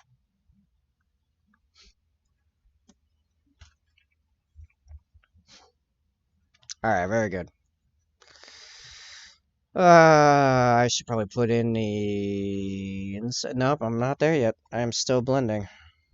Man, this really is going to be just leg day, as it's taken me nearly 2 hours to do the bottom half of one leg. There we go.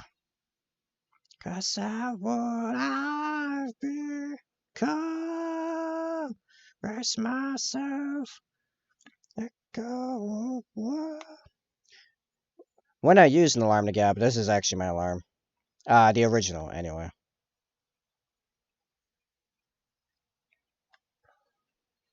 Hands of uncertainty, let mercy come and wash away.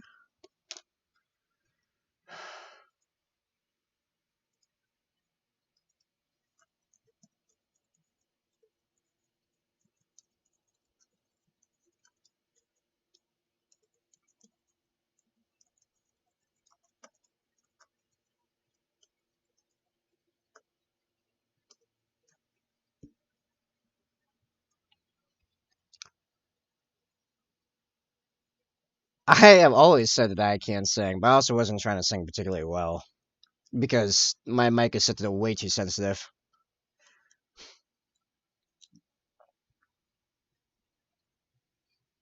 I am also, because of the talking thing, and I don't know why it's still congesting me so much. Um, this also is not a track I would try to karaoke.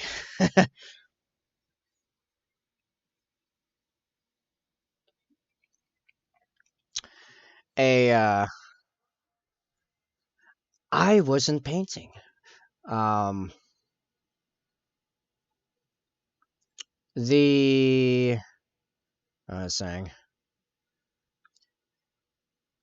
going off of my ex's input, there were two tracks that she liked hearing me sing, and those were Disturbs the Sound of Silence, and in the completely opposite direction, she said I did a fairly decent um, imitation. It was more of an imitation than a cover of Sweet Child of Mine. Oh yeah, the sound alert did work. She said I did a surprisingly good imitation of that like whole voice thing. It felt more like I was doing an imitation than I was singing, but hey, I mean it was kind of fun.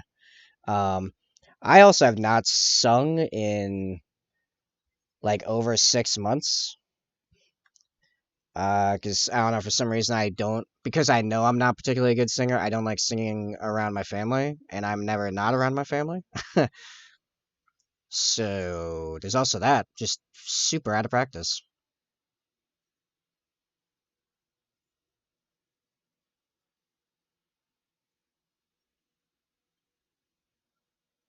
Which sucks, because actually I love singing, and I've always wanted to go get training for it, but I've never been able to afford it. Yes, go get ready for work. No! But now I'll only be left with former. Only former. That's not enough. I need more. I need more stuff in chat. Where's Sai? Sai should be here. If I had a bit of training for work. Ah, bit of singing training for work. Why did you have to sing? Oh yeah, I haven't seen Venom in a while. I saw him the first week I was back. I mean, he might be lurking a lot. I don't know. That's possible. I can't tell when people are lurking, but I haven't seen him in chat in a while. Yeah, I get that. A bit of training for singing. I pieced it together. I'm just wondering why. how'd uh how'd that work?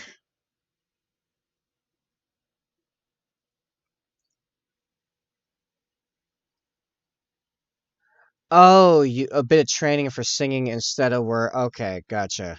All right, that's how that sentence was put together. I guess I had not pieced it together.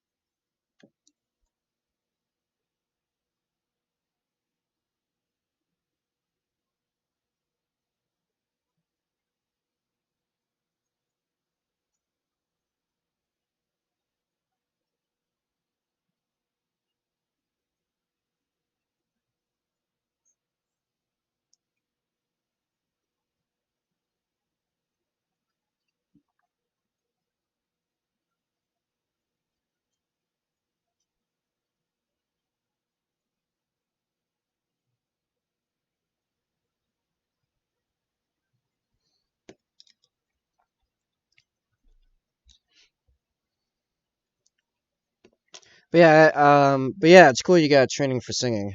I would like to do that eventually. I've wanted it for a few years now. Just never had the spare money. Getting there though. I hope. I think.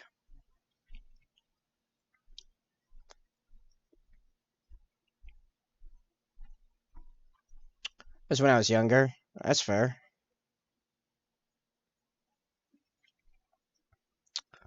Let's try.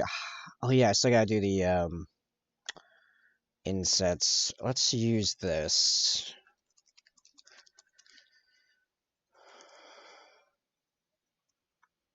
Also, I gotta keep an eye on the clock. In about 20 minutes, I gotta go start some parts of dinner. It's not gonna take me long. I just gotta fill a pan with water and turn it on. But yes.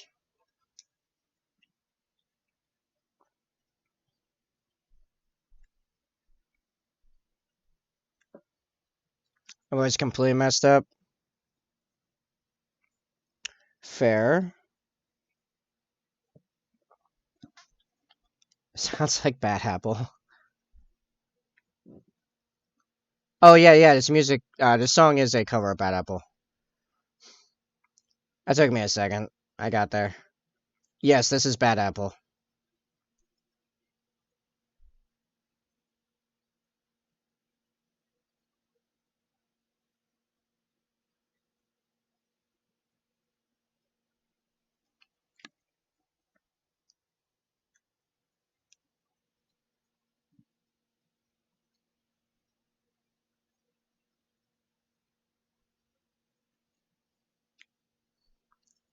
I actually have not heard the original of this song. Like because I cover, not cover, because I follow the cover artists that did this. Um, I heard this and liked it, but I've not gone back and heard the original to be honest. The miniature is a finish. I wish I could say that former. Just throwing it out there. Do we get to see the mini?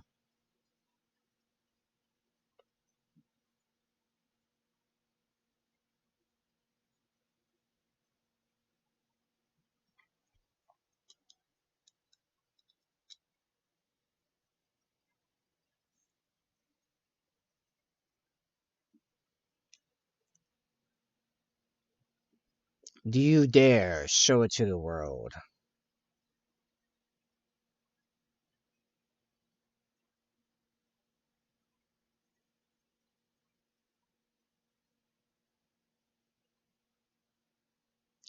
Just put in WIP. I just finished base. All right. We'll look at it in just a second.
As usual, went to the wrong instance of. There we go.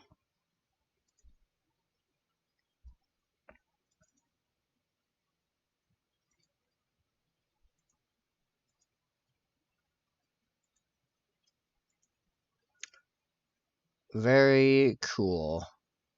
This is a cool mini. I do like the armor with the looking like a plasma weapon. This Walker's pretty good too. What what company is this again?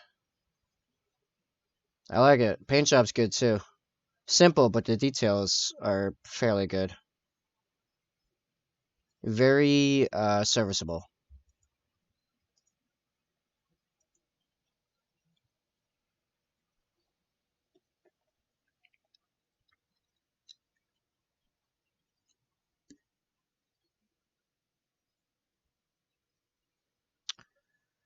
And very fast. Yeah, I believe it.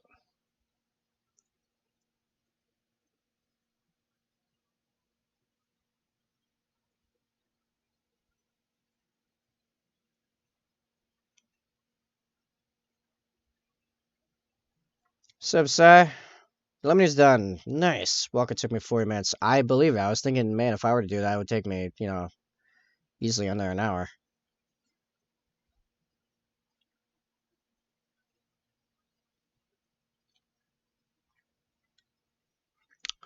Sai, you are just in time because you missed all of the deep economic discussion. We had just moved on. So good for you. Minute one, I chopped a bunch of little cubes of cucumber and put them beforehand. They all flow to the top like lemonade boba. It's super nice, refreshing nice. And then top, I'm gonna make again repeatedly. Good. I'm glad it came out so good.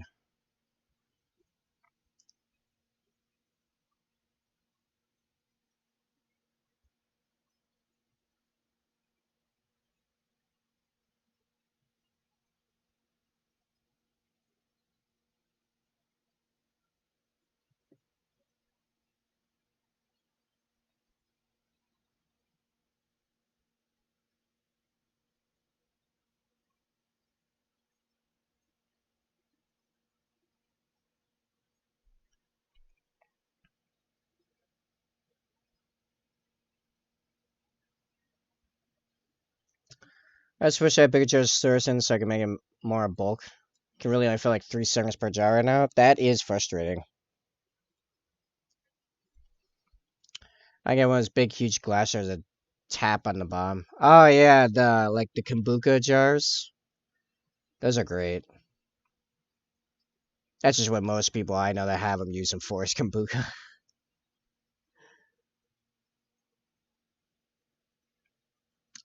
You figure out the type of people I hang out with a lot? The answer's cool people that make kombucha. Uh, well, I still gotta do the highlighting it. I gotta keep an eye on that clock because I got, yeah, 5:30, 13 minutes.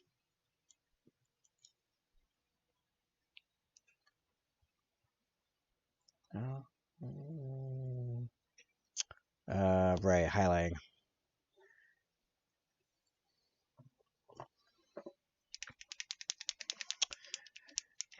So I thought we'd do a decent bit of the armor today. I think it's just gonna be the legs. I think we're just gonna get through the legs today. This weight looks pretty good. Takes forever. I mean, granted, I'm not super good at it yet, but it takes forever.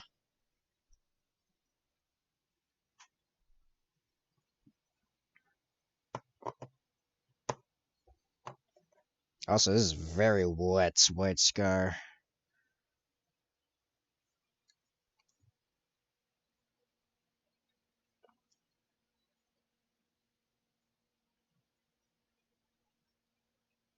I should probably change that timer to not say Death Guard in the back, but Death Guard on the turntable.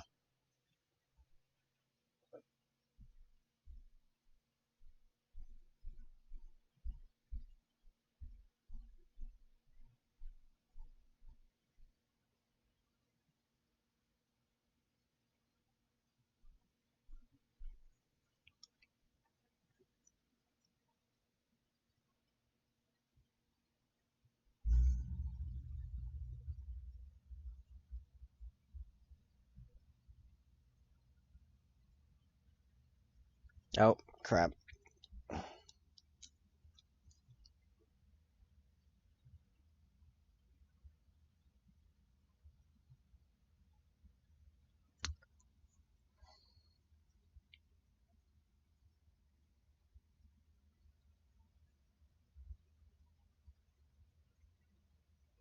Yeah, I gotta get just more paint. Anyway, what else is up with you, Set? How are things in DM world? Gonna leave you on my computer while I go to work. If you're still live when I go to lunch, I will join in. Awesome. Thank you, Potato. Probably will be, as I plan to stream for another probably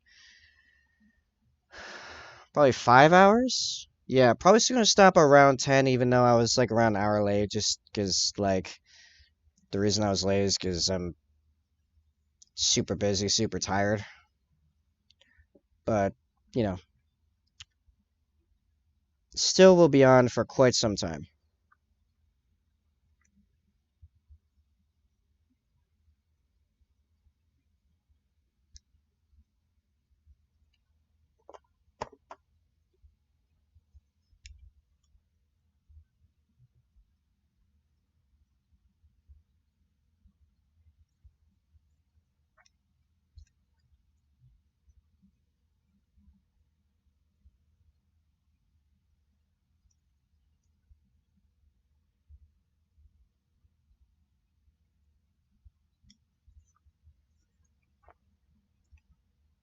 Have a good one, Mike. If I don't see you later.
About to smoke up a bit and get to work doing something for my side of the game. I'm sure if I look at documents, I'll figure out something to work on. Very good.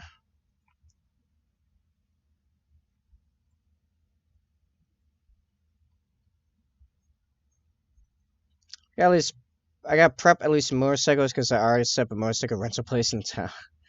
Probably a good idea then, because let's be real, someone's gonna want a motorcycle.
Alright, now for a really tricky bit. Can I even get in there with the delicacy needed to highlight the top of this plate where it curves underneath the knee plate? It would really make it pop if I could.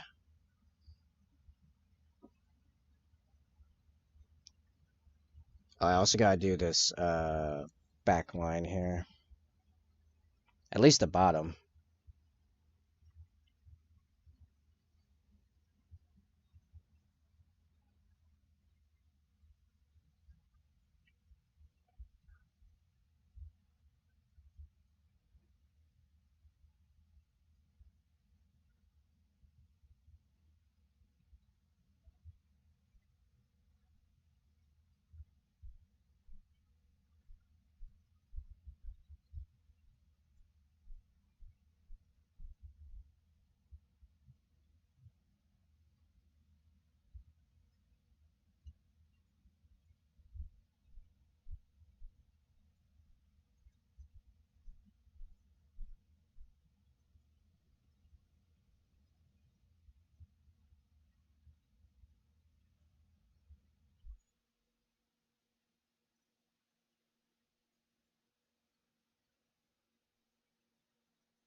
Hmm. Yes. Yes, I should.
Ooh, wow. Okay. That was a little.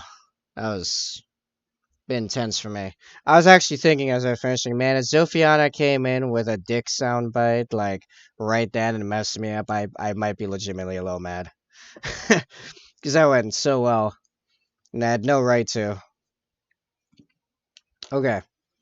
I have to now go see to foodstuffs for my family. So I will be back in just a minute.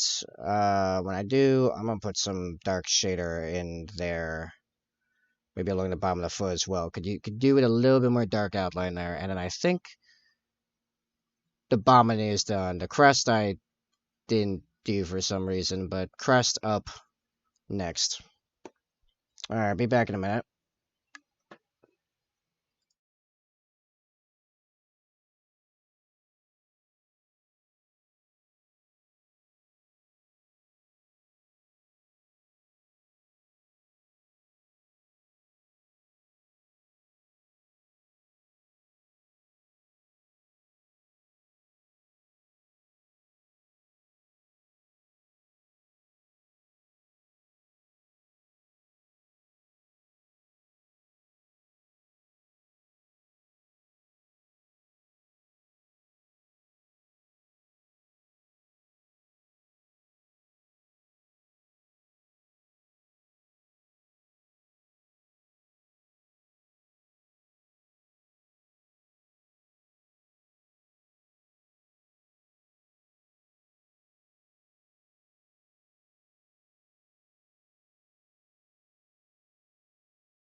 Okay.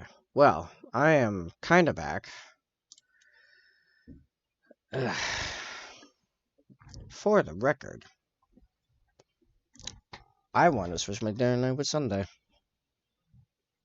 Because they didn't have a roast, which I can put in before I start streaming. And the dinner is getting a little weird. And yeah, anyway. So I'm back for another like 15 odd minutes. See if I can't knock this crust out.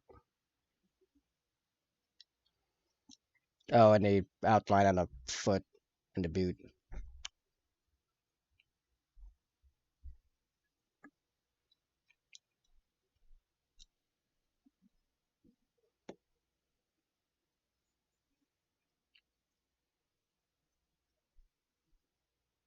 Hey, Sai, how you gonna handle someone crashing the motorcycle at speed if you're still there?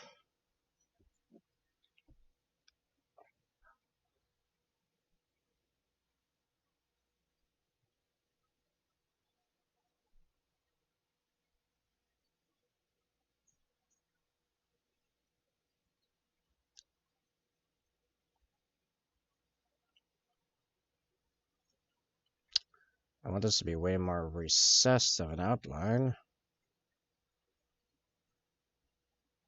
Let's just go slower.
I'm assume Sai is no longer here.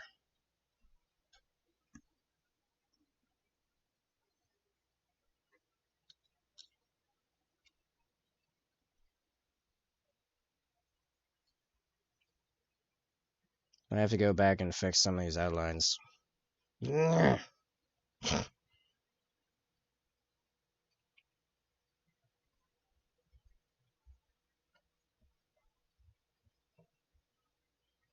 I know, what a shame Sai isn't here. It is indeed a shame that I am left with only former. Man, what will I do?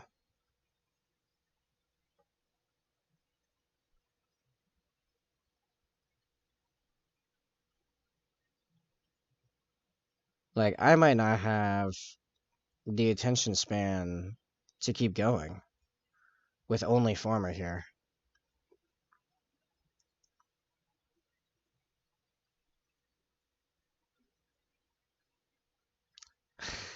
I hear that, former. I should probably at this point also be sleeping. But that's not happening, is it?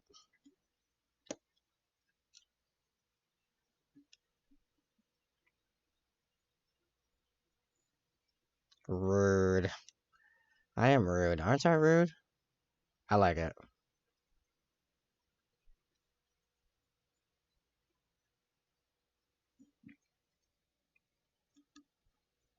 Yeah, I gotta fix that dark dot there. I can't stick around.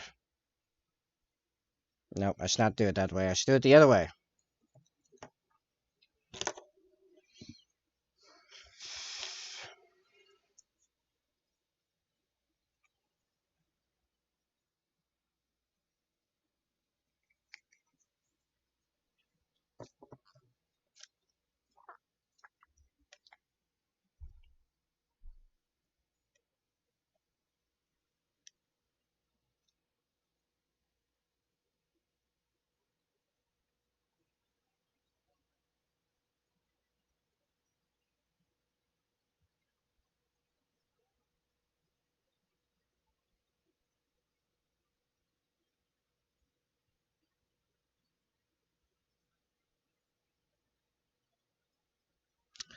Not gonna lie, this is pretty annoying.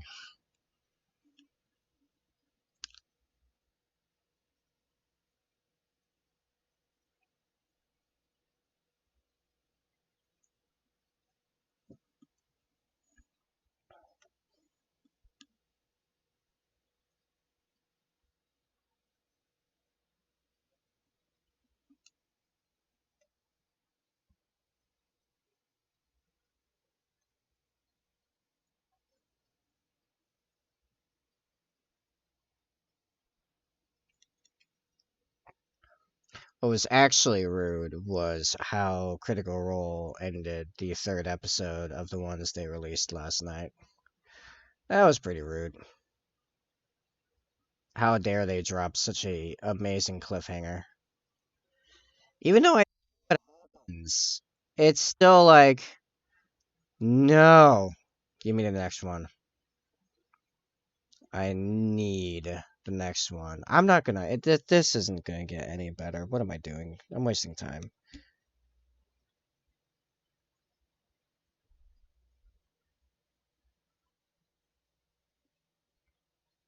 Oh wait, no. If I do it like this, I can get in there, kinda.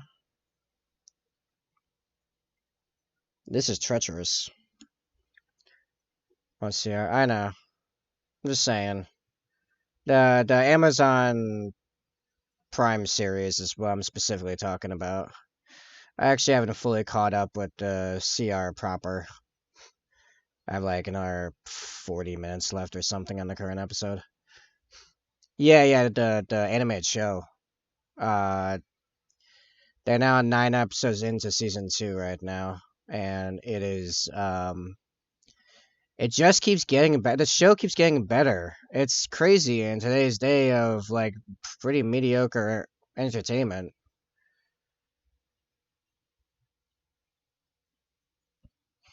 That one I watch. You should. I might have a problem if you didn't.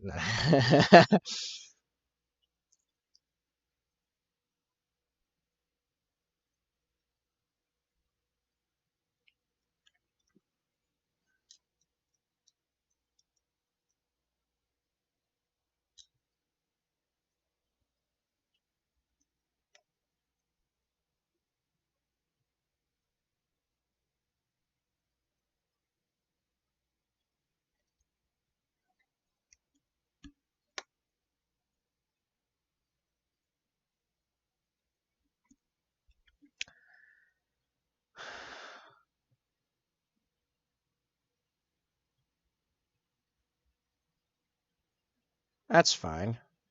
You don't have to care about my problems, but I'm gonna make you listen to them.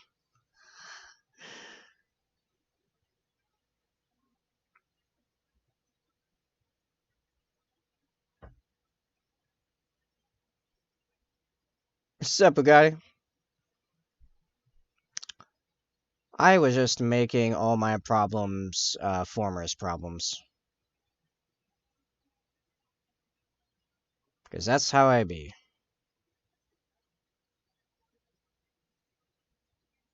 That's the best paint for Poxwalker skin. You know what? You think? Somewhat of a trick question in reality, as I think you go in a lot different artistic directions for Poxwalkers. Based on their original skin tone, how dead you want them to be. Are they like Black Plague or like classic Zombie Plague? Like, what kind of plague you going for? Are you going for like green zombies, black zombie? Like, you go in a lot. You could do a lot of stuff with the skin of the undead, or if you're going with they're not even like truly dead, but they're just super plague ridden. So there's a lot of stuff you can do for Poxwalker skins. So I'm gonna need some more description. Grimdark, you want like Grimdark? I'm a scare people with it. Probably a You're talking like the high contrast, mostly dark with a couple really bright spots that grab your eye and make you go, ooh, creepy. That kind of grim dark. I'd say pink.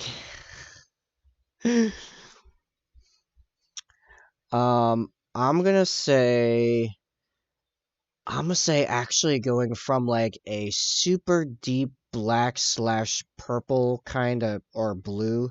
No, probably purple. Do purple. Black purple shadow in the shaded areas, and then going up to a really bright like parchment with just a slight like light purple parchment blend on the creases kind of thing. So the light is very bright on them on this like nearly bloodless skin, except for these specific parts of the blood kind of sat and turned, purpley, and the shadows like colored for that deep. Yeah, this is probably really advanced, huh? It's like four different paints blended together with light direction. Sorry, I got really inspired actually by what I see in my head. It's very cool. I can do that soon actually. I have a head. We got a head to paint later. That's part of this model. I might do some of that on this. That might be very cool. Hmm. Anyway, something.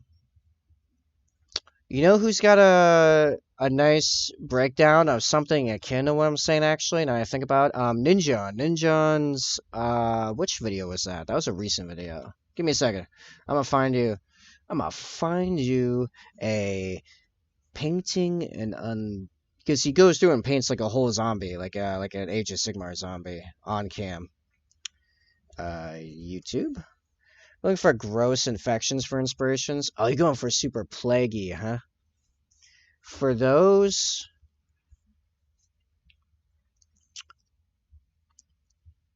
purple and black for the infected area, oozing like a yellow green, I think. But yeah, let me get to that zombie video.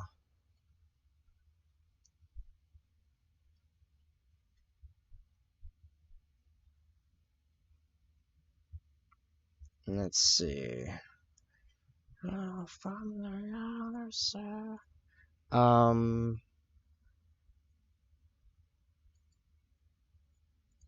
This one.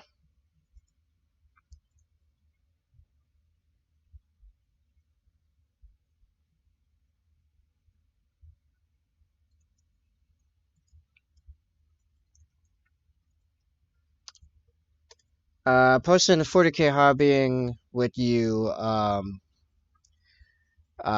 tagging it, Bugatti. Poxwalkers can go crazy. Eventually, the CFC model will be Poxwalkers. We just gotta get through some Death Guard first. Pretty much all Nurgle.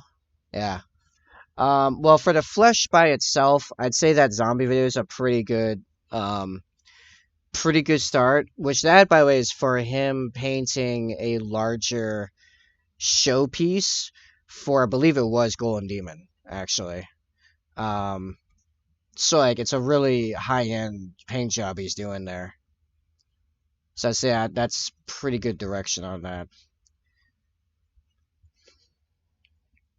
Cool. I now have to go and finish putting dinner together and eating dinner. As it's now 6 o'clock. It is meal break time.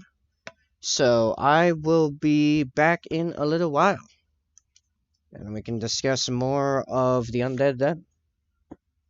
Like, what's your favorite kind of undead? What's your favorite kind of zombie? What's your favorite kind of undead? Period. These are questions I'll be asking not now, but later. So don't tell me now. I won't see them. Be back in a bit.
Okay.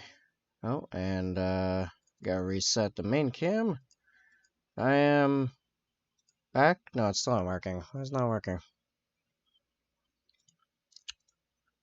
Oh, it stopped recording to the virtual cam. There we go. And reset, and it goes where it needs to be. Very good. All right.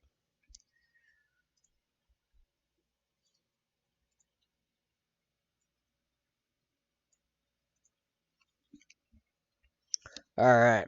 I'm back. I'm returned to Who Remains. I'll turn the music down a little bit. There we go. I was asked right after I went on break if I could replicate Richard Gray's Mortarion wings, which I'm going to now pop up on screen and take a look with you and see what I think about that.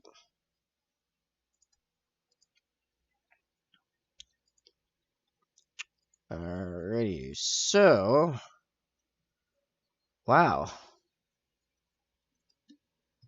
that's pretty impressive.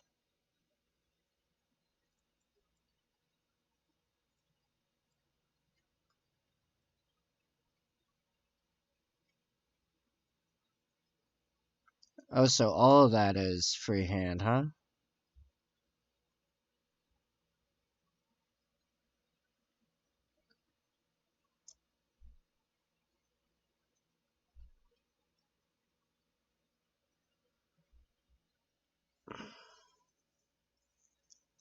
I see the techniques. Sup, Bugatti? Yeah, I'm looking through the thing you sent me. Um, yeah, I'm seeing the techniques. Replicating, like, an exact, what he's doing. Like, using this as a guide. I probably could with time. It'd take me a long time, but I think I could do it. Um, doing something like that from scratch is probably just beyond my current skill level, but I think I'm getting closer to that. But yeah, that's really cool looking.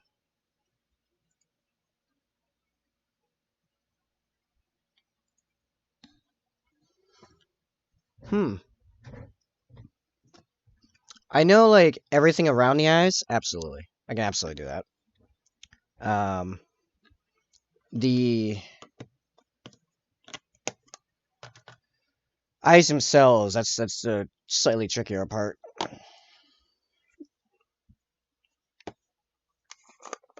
But seeing as someone's already done it and I can use that as a reference point and yeah, I think I could probably replicate it fairly well. That's what I'm doing. Let's see. Leg. Right, I was working on the knee crest. Tiny piece by tiny piece, we are getting through this. I think overall, it's looking pretty good so far.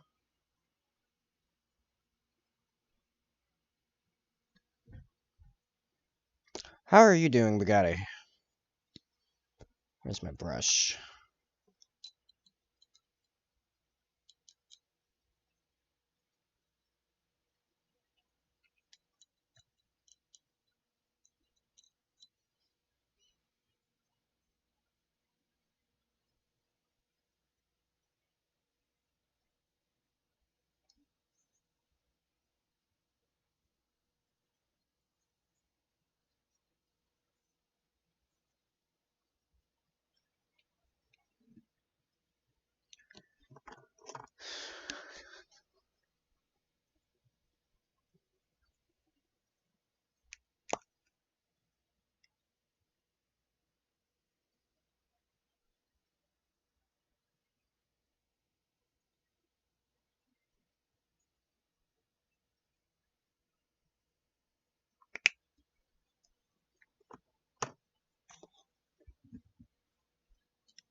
Oh,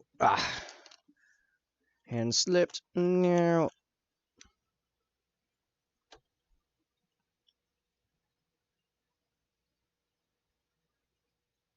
Not even sure it caused that slope, to be honest.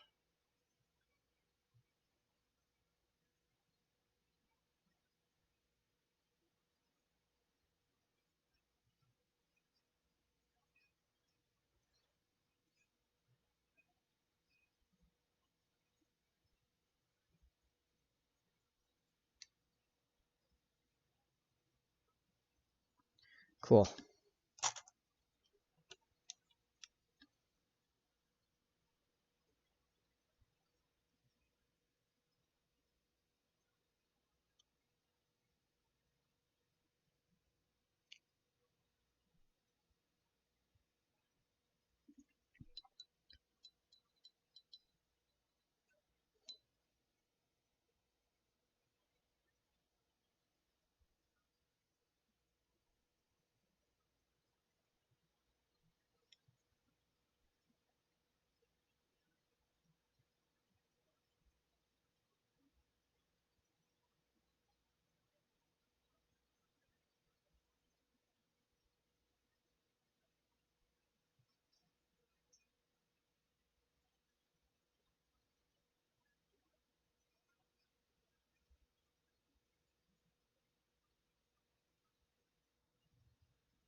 Hey, Bugatti, how's your zombie coming out?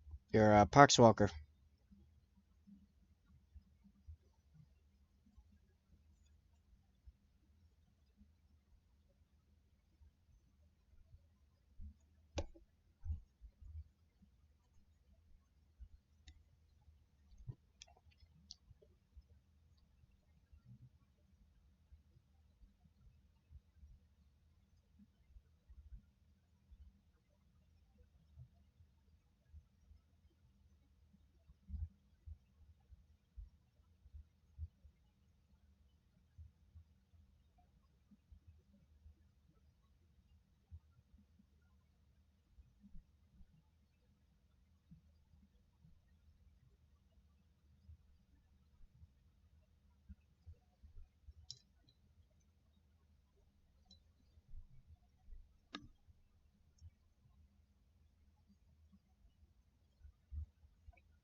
Oh, actually, I still need that blend.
Ah, got that right in there.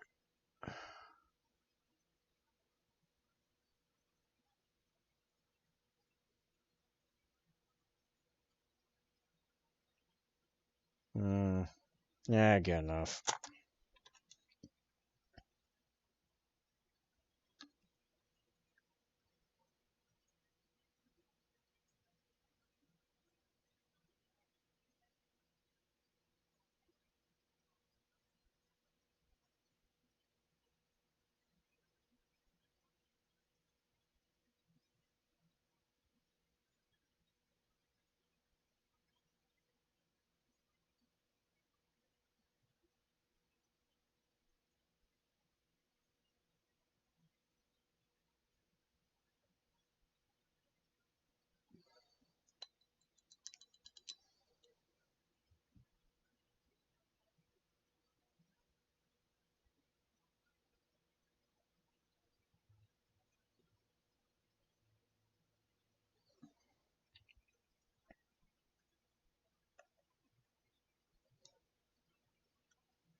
I was doing good for a while, and suddenly I'm just making mistake after mistake.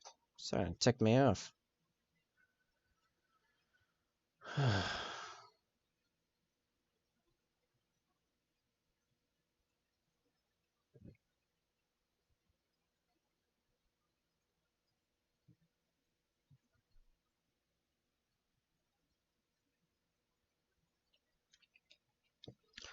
Alright, well anyway, that's the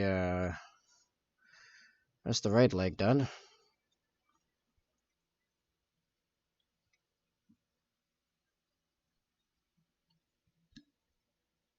I might go back and redo that pistol grip at some point. I keep not being satisfied with it. I don't know why.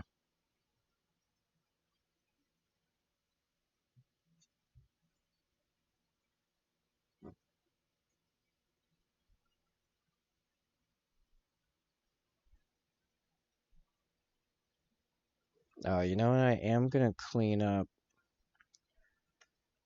the knee pad a little bit.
That does look better.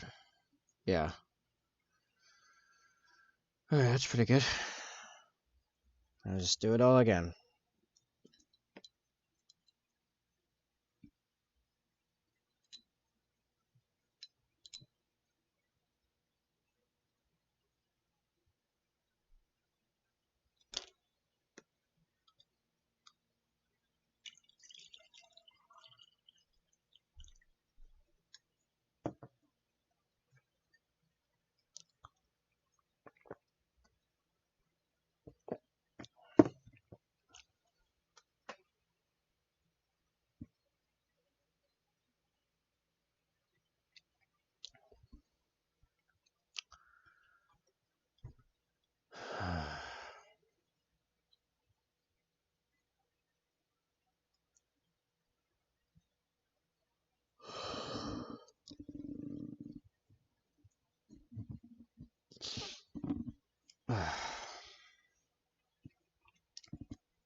Man, as nice as this song is, it just keeps going. How long is this thing?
Oop, I'm out of frame.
What?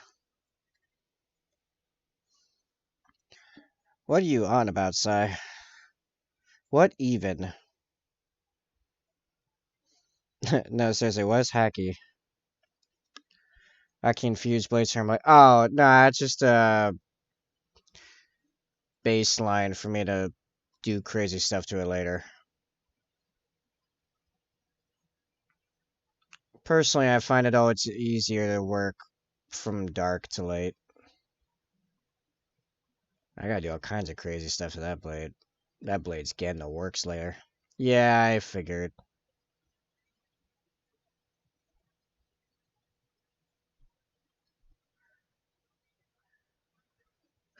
Right.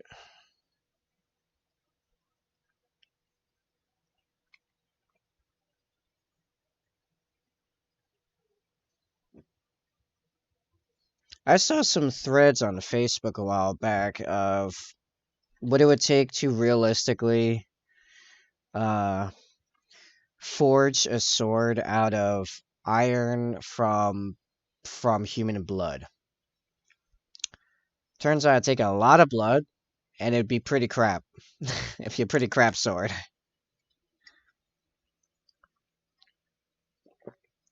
Who would have thought the iron in your blood is pretty low quality iron?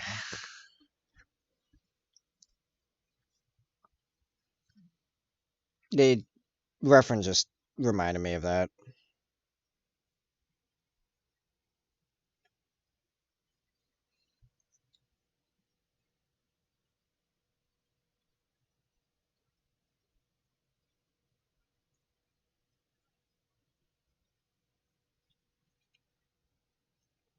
So you're telling me if I forge a blood blade out of iron only from blood would actually be a crap weapon? Yes. Yeah. It'd be pretty garbage.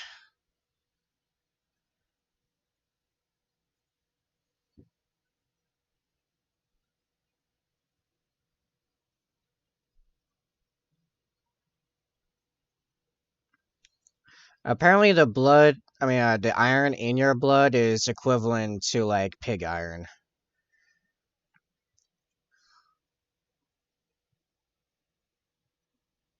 which is a reason it's called pig iron.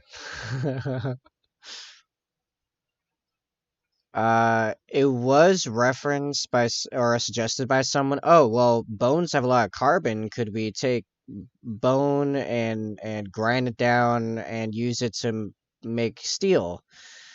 And then some blacksmiths, like actual blacksmiths, came and it was like, not really. It's not. It's still not. It's not an efficient source of carbon enough to really like make that viable. Just overall, like the amount of work to put into it, it's like you're not gonna get a better weapon than just normal routes. It might not even be an equivalent weapon. It was pretty bad.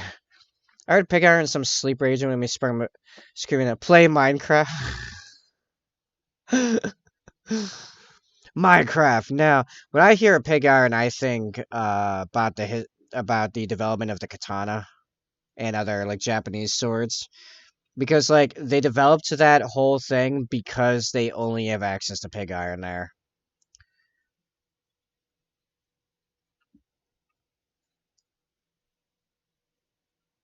Like like the only way they could make a sword of relative equivalency to like European blades, for example, is by going through that crazy folding process because their iron is such like horrible garbage.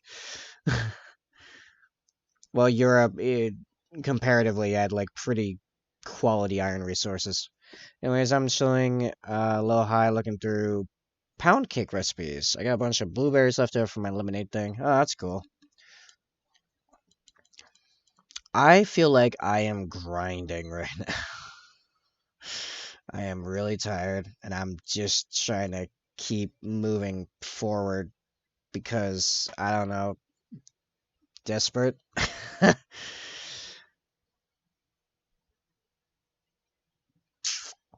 So I'm gonna make a blueberry pound cake in an hour or so. That's pretty cool. I'm interested to see if I'm gonna be mentally alive in an hour or so. I was gonna make a blueberry muffin, but I realized you don't actually have any muffin tins at all. Well, that seems like a problem. You tell me you go on that many errand trips and somehow you don't have a muffin tin? Disappoint.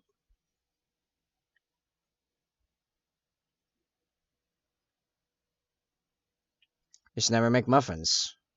Sinful, I say. It's not even like a lot of errands. You go on errands constantly, though. It's not even like each one's a lot of errands. It's like you keep, it's like you go, like, it seems like 3 or 4 times a week, and then you're out there for hours. Like, you never just out of, like, Walmart and pass the baking aisle and be like, yo, we need muffin tins, because, like, the muffin man, like, he ain't coming here. There ain't no muffins. Turns out Muffin Man don't deliver muffins. He's here for your muffins, and you don't got any muffins. Why are you so unappetizing to the Muffin Man, man? So I tripped to Costco, tripped to pharmacy to pick up something, filled a water container, 6 like 4 or 5 a.m. See, that don't sound like 4 to 5 hours. That sounds like 45 minutes to me. You need to drop the dash and convert that to minutes. It would take 2 hours if I was just doing it all on my own. Okay. Why don't you just do it all on your own? Be like, lady, you staying here. Because you drag. You're dragging me. So now I'm dragging you. Saying, you stay. But we're gonna make sure to go out of our way to make everything harder than it has to. Yeah, I know, you mentioned. She won't let me because of bullcrap insurance beliefs.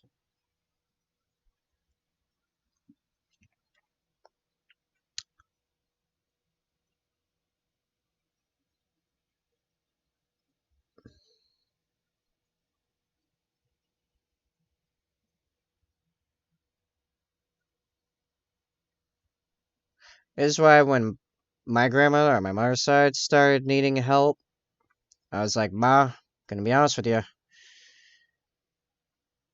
I ain't gonna be doing much. That's all you. You kind of have your life together. I don't have time for this. Straight up. I barely have time to take care of me properly.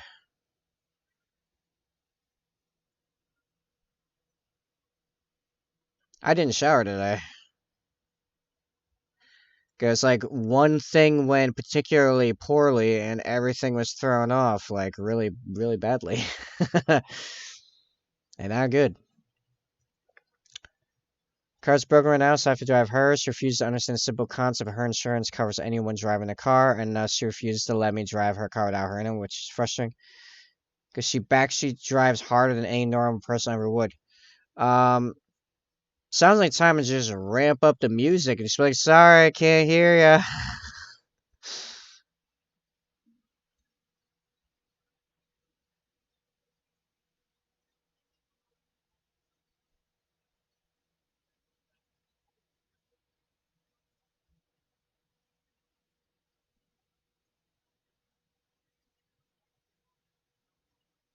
If only it wasn't radio only stuff. Oh, that's annoying.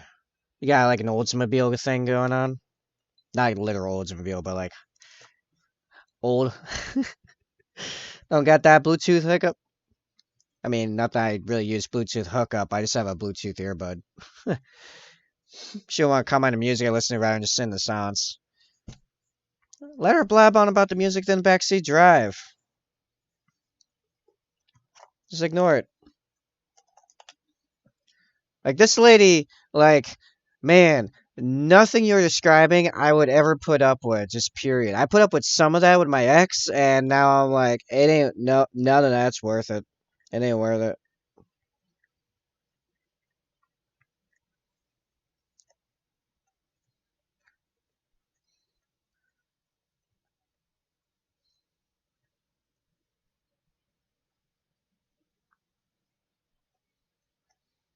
Like, seriously, no one is straight up owed my time. There has to be some exchange here, even with family, especially with family. Family's the most likely to abuse it. Example. Once my car is fixed, I'm just ignore all this. Yeah, which should be sometime around the end of March if everything goes perfectly. Okay, so around the end of August. That's just how life goes, right?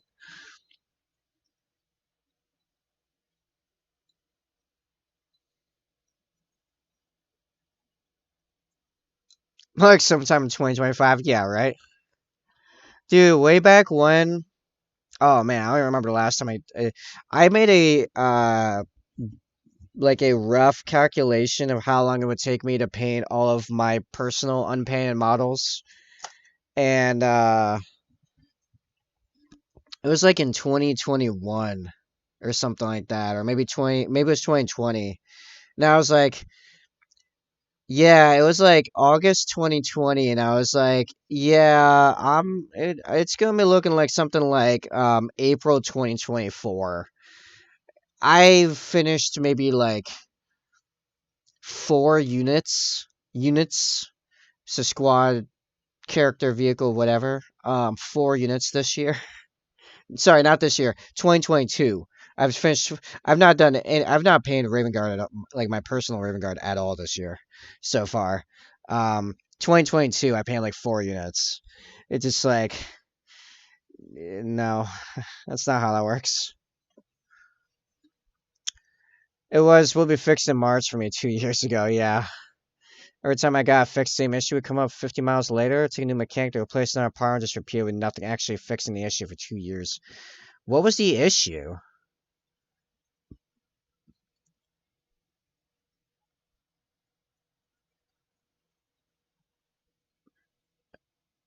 And like, what state are you in again? Because I can recommend a great mechanic, but he's in Florida. That being my brother. I know he'd do the job. He don't mess around. Thing is, your car will be broken down, hard rumbling when I turn it on. Can't give it any gas at all. I will get fixed. My car would feel great, powerful, pep and step and sound normal. Okay.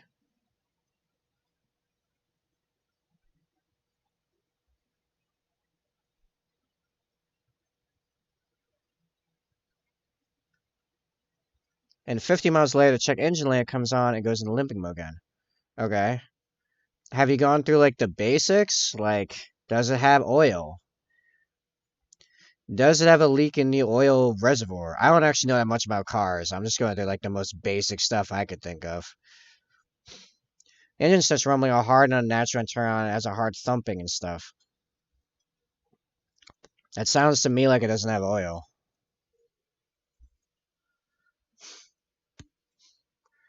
You went through all the oil stuff first and changed nothing? Yeah, that's weird.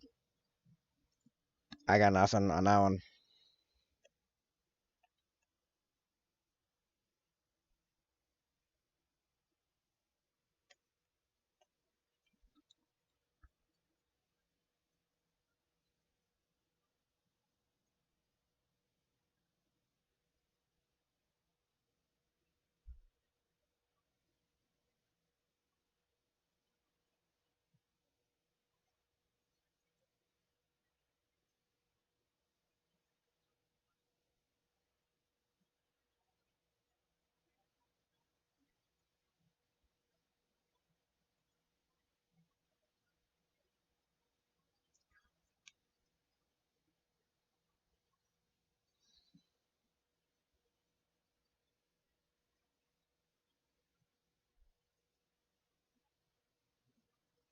So now I'm on something about a rev limiter? What even is that? So again, I know nothing about cars, but I've just never heard of this part.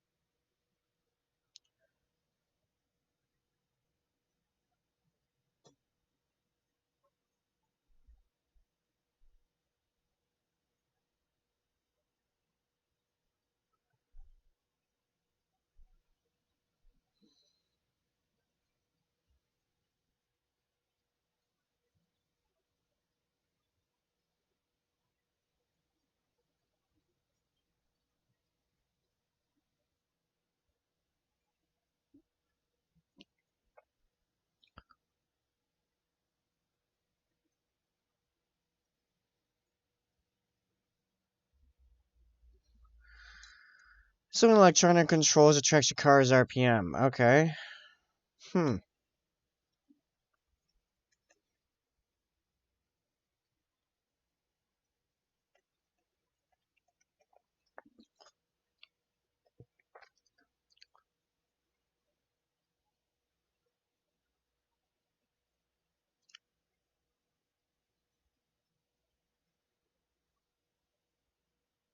I mean, I suppose it's still a better problem than what my old truck used to have.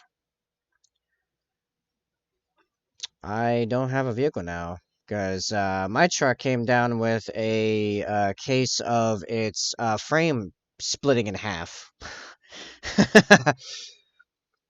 So that's off and screwing up your car over time so it just blows another ignition coil. Or the rev limiter is misring and forcing my car into its limping mode. Well, both of those sound like a problem.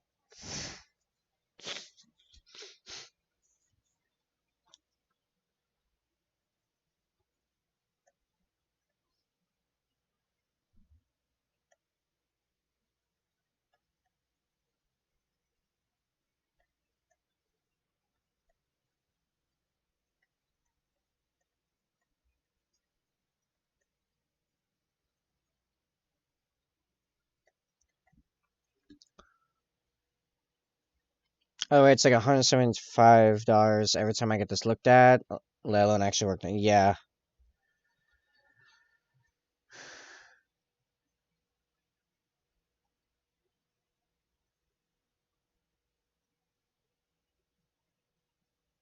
Yeah, I got my truck used and it had already gone framework on before I got it. So it was like, okay, this is now just snapping in the center of the truck. Like this thing's done. I mean, it was a 2000 Ford Ranger. So, fair enough. Yeah, it knocked me out of the game pretty quick.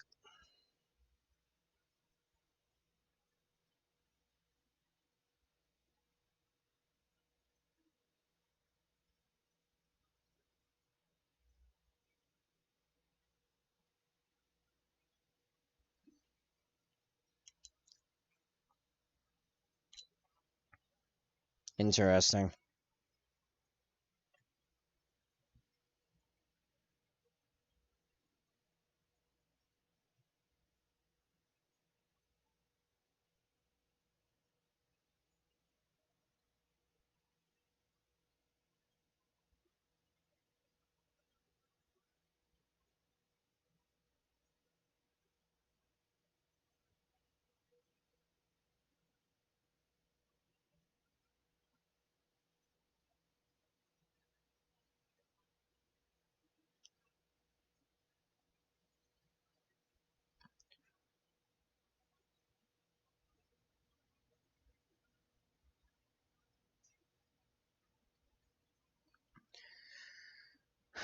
Like 10, 15 minutes or so, and it's pound cake time. Found a decent recipe for plain pound cake. I'm gonna make up the blueberry syrup and the amount of blueberries I had myself. So make sure the blueberries don't what's the word? Con what's what's the word? The blueberries don't make it too internally fragile. Oh, I had it for a second. I had the word for a second. What was it? Ah, killing me. Compromise. Compromise. It's structural integrity.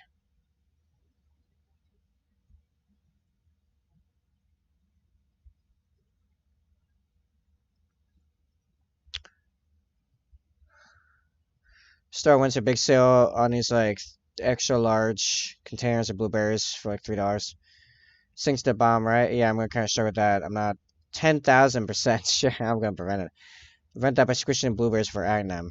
I suppose you could do that, yeah. Fair enough.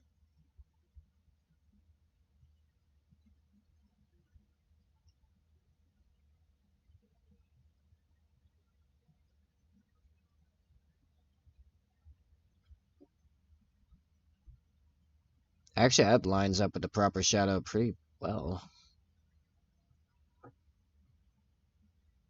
I need to push this line back a little bit more, but yeah.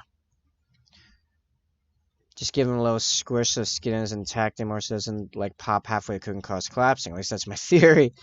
Let's see how they're actually turn. Yeah, I was like, I feel like that's not how you actually do it. Because my mother's been baking a lot with blueberries lately, and I'm like, she doesn't squish the blueberries, but okay.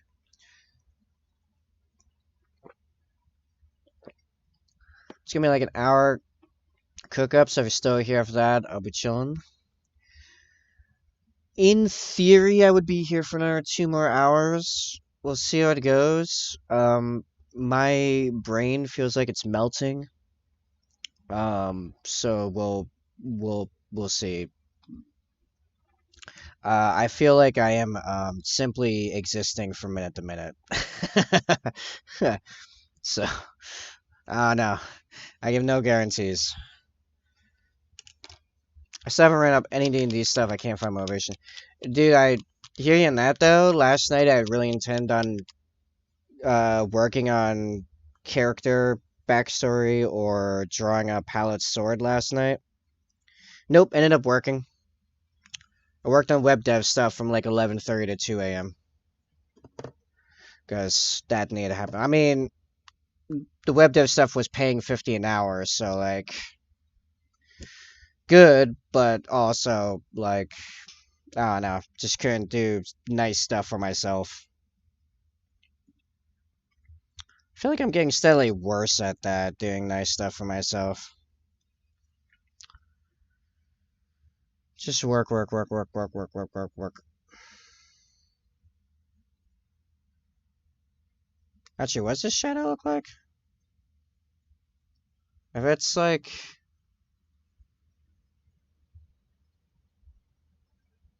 just... One bias is getting set for Pathfinder 1 shots to finish making him a character for that. Oh, there you go. A dwarf magus with a focus on the fire theme. Nice.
Hmm.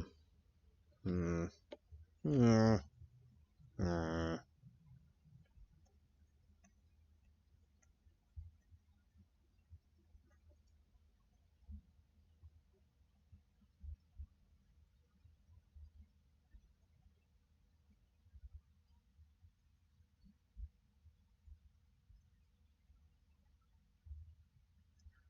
Gonna sound like Sigurd of Katarina over here.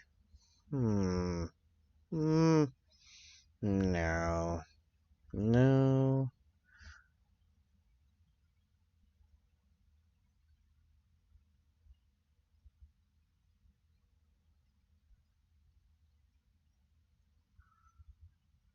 That actually is looking fairly good, though.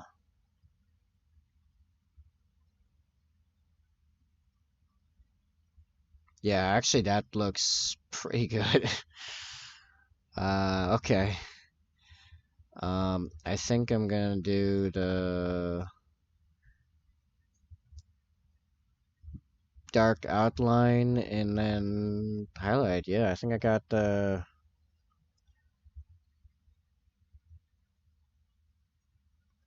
basically have the what you call it gradient. I can't remember basic painting terms now. This is getting bad. Ah, my head.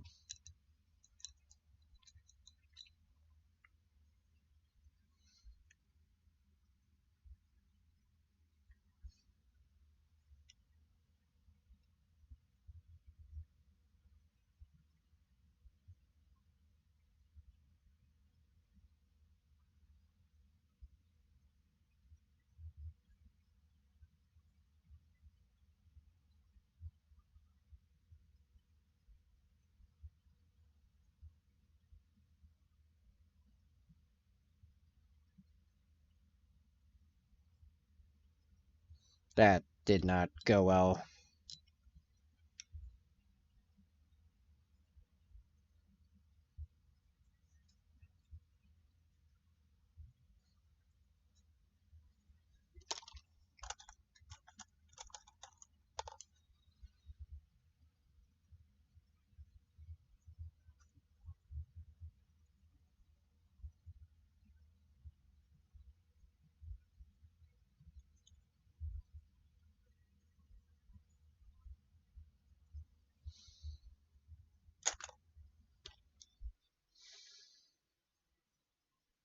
You know what it is? The things started drying on the pallet. Thing does not last long, and you can't get much less than a drop, even though a drop is actually enough for like an entire model.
I know the cave's making this so entertaining right now.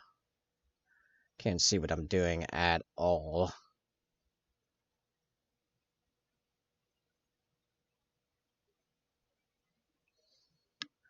Filling all that stuff in. Should be clear.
Yeah.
Welcome back, Bugatti.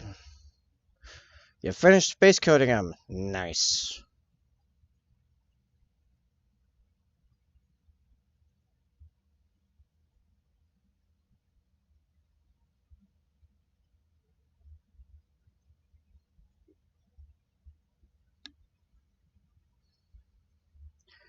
Alright, highlight it, and the lower left leg is done. Didn't realize it didn't have other paints for skin.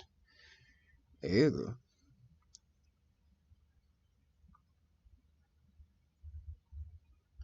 I think I'm getting better at this white gradients nonsense and shadows and stuff.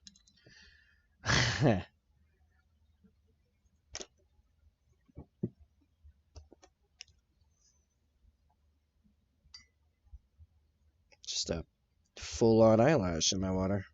It's okay.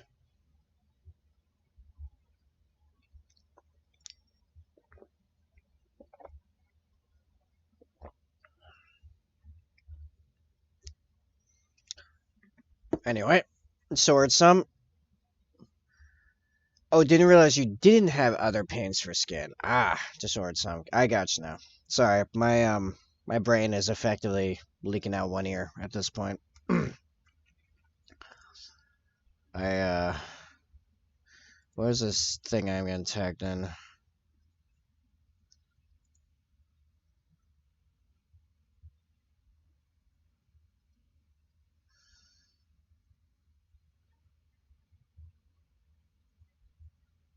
Cool. One of the couple other streamers I actually follow is once more streaming after they got their computer prepared. Plague Bearer Flesh and Gilman Flesh. Cool. I've not actually used them, but they sound like what you're looking for anyway. Let's see. What do I need? I need a white scar. I might legitimately finish this lower leg and then call it short stream, but like I don't feel great. I am feeling a whole kind of other way right now.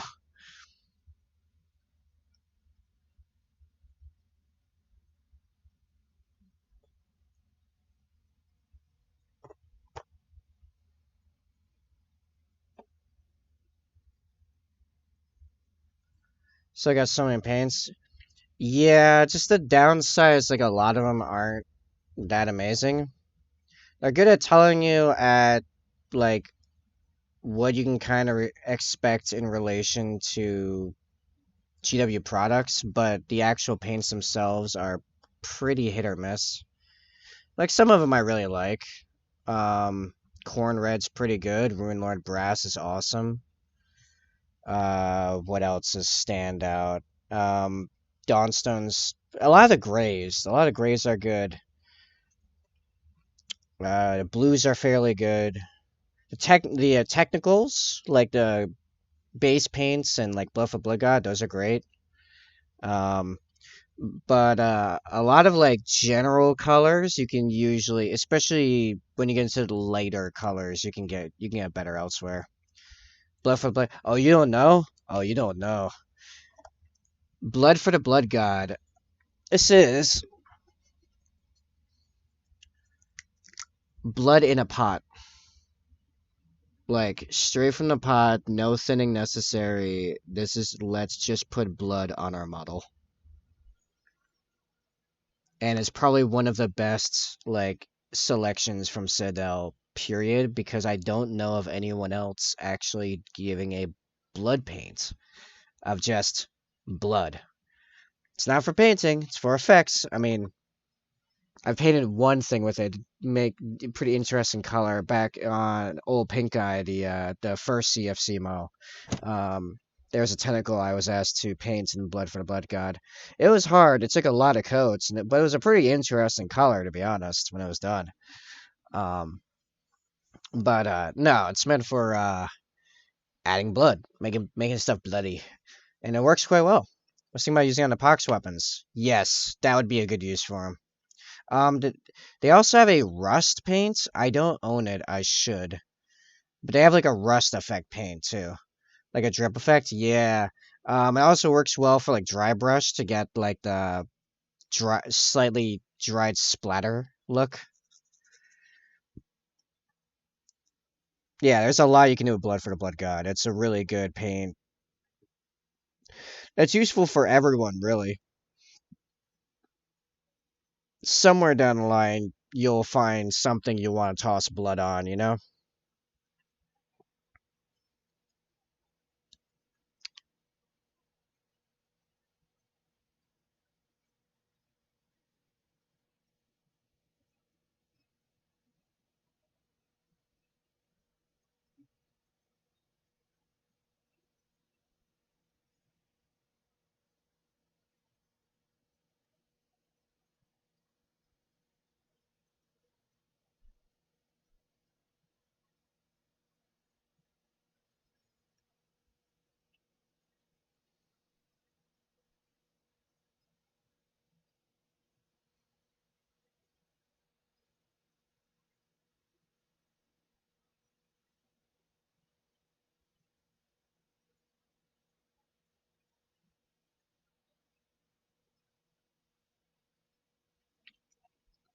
Even on the open wounds? Yeah, actually, let me give you an example.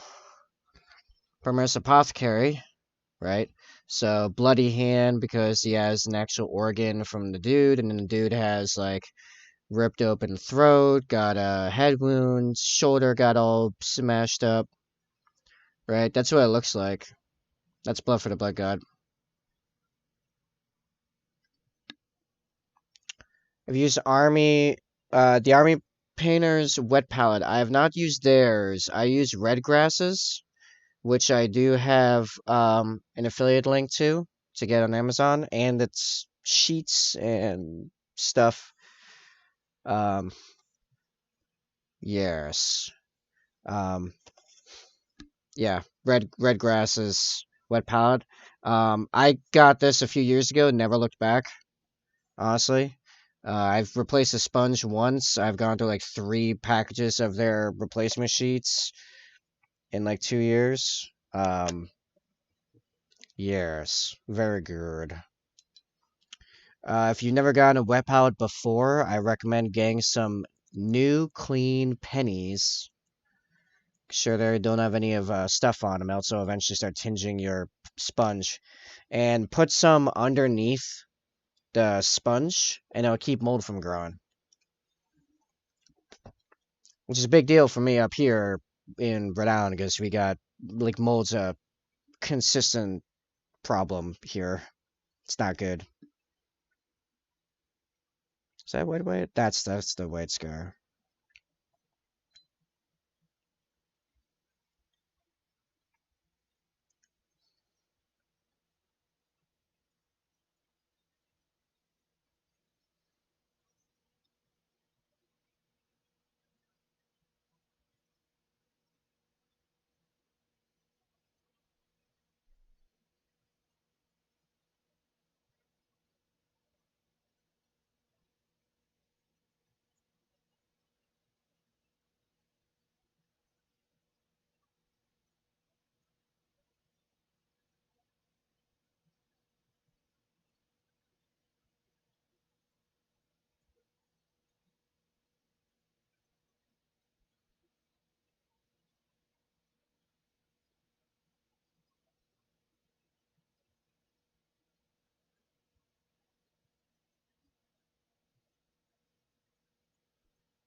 That highlight went very poorly.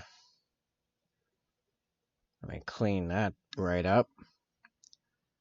Down under here.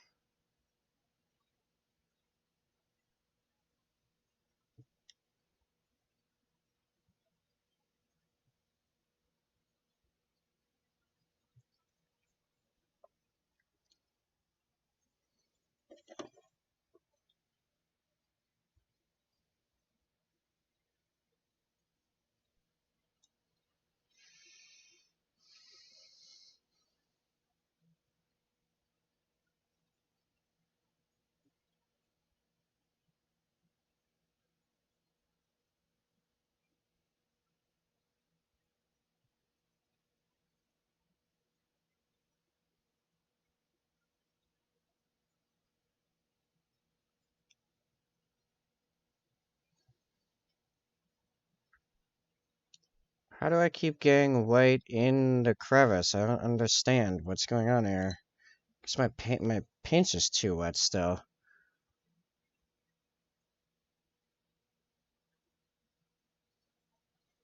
Doesn't help. I can't really see what I'm doing.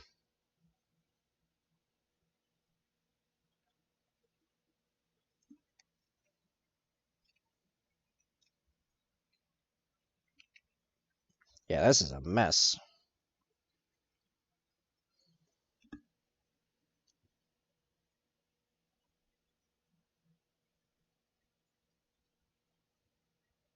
This right here is exactly why under normal circumstances I would subassemble.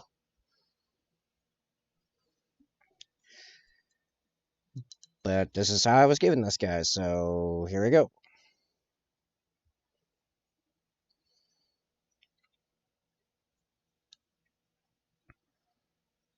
So I'll come back to that little bit.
Oh, that's looking pretty good.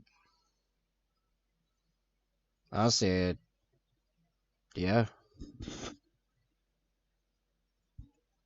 that's hitting it. Okay. Uh,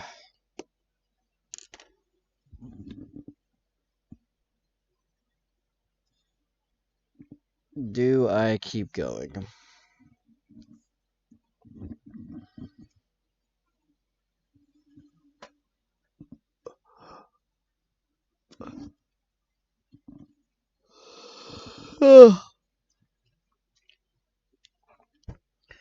In theory, it would be to finish the legs.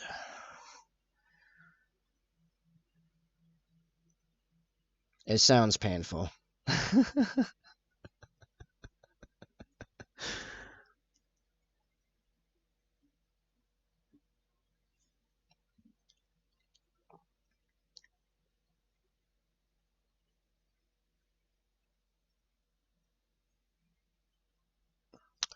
I think I am going to.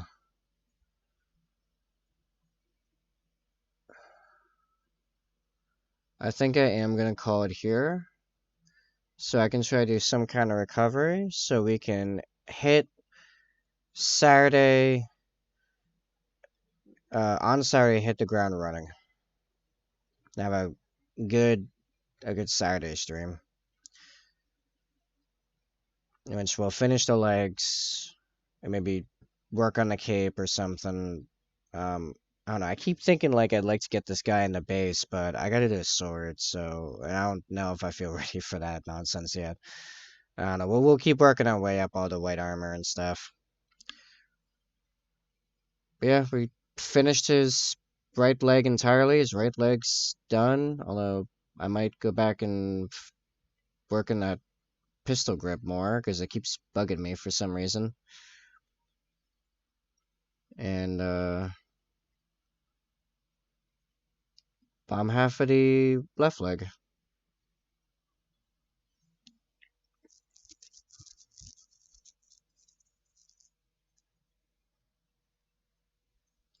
All right. I think that's yeah. As the song's saying, ironically, get me out of here. I am just exhausted. I will hopefully catch people tomorrow.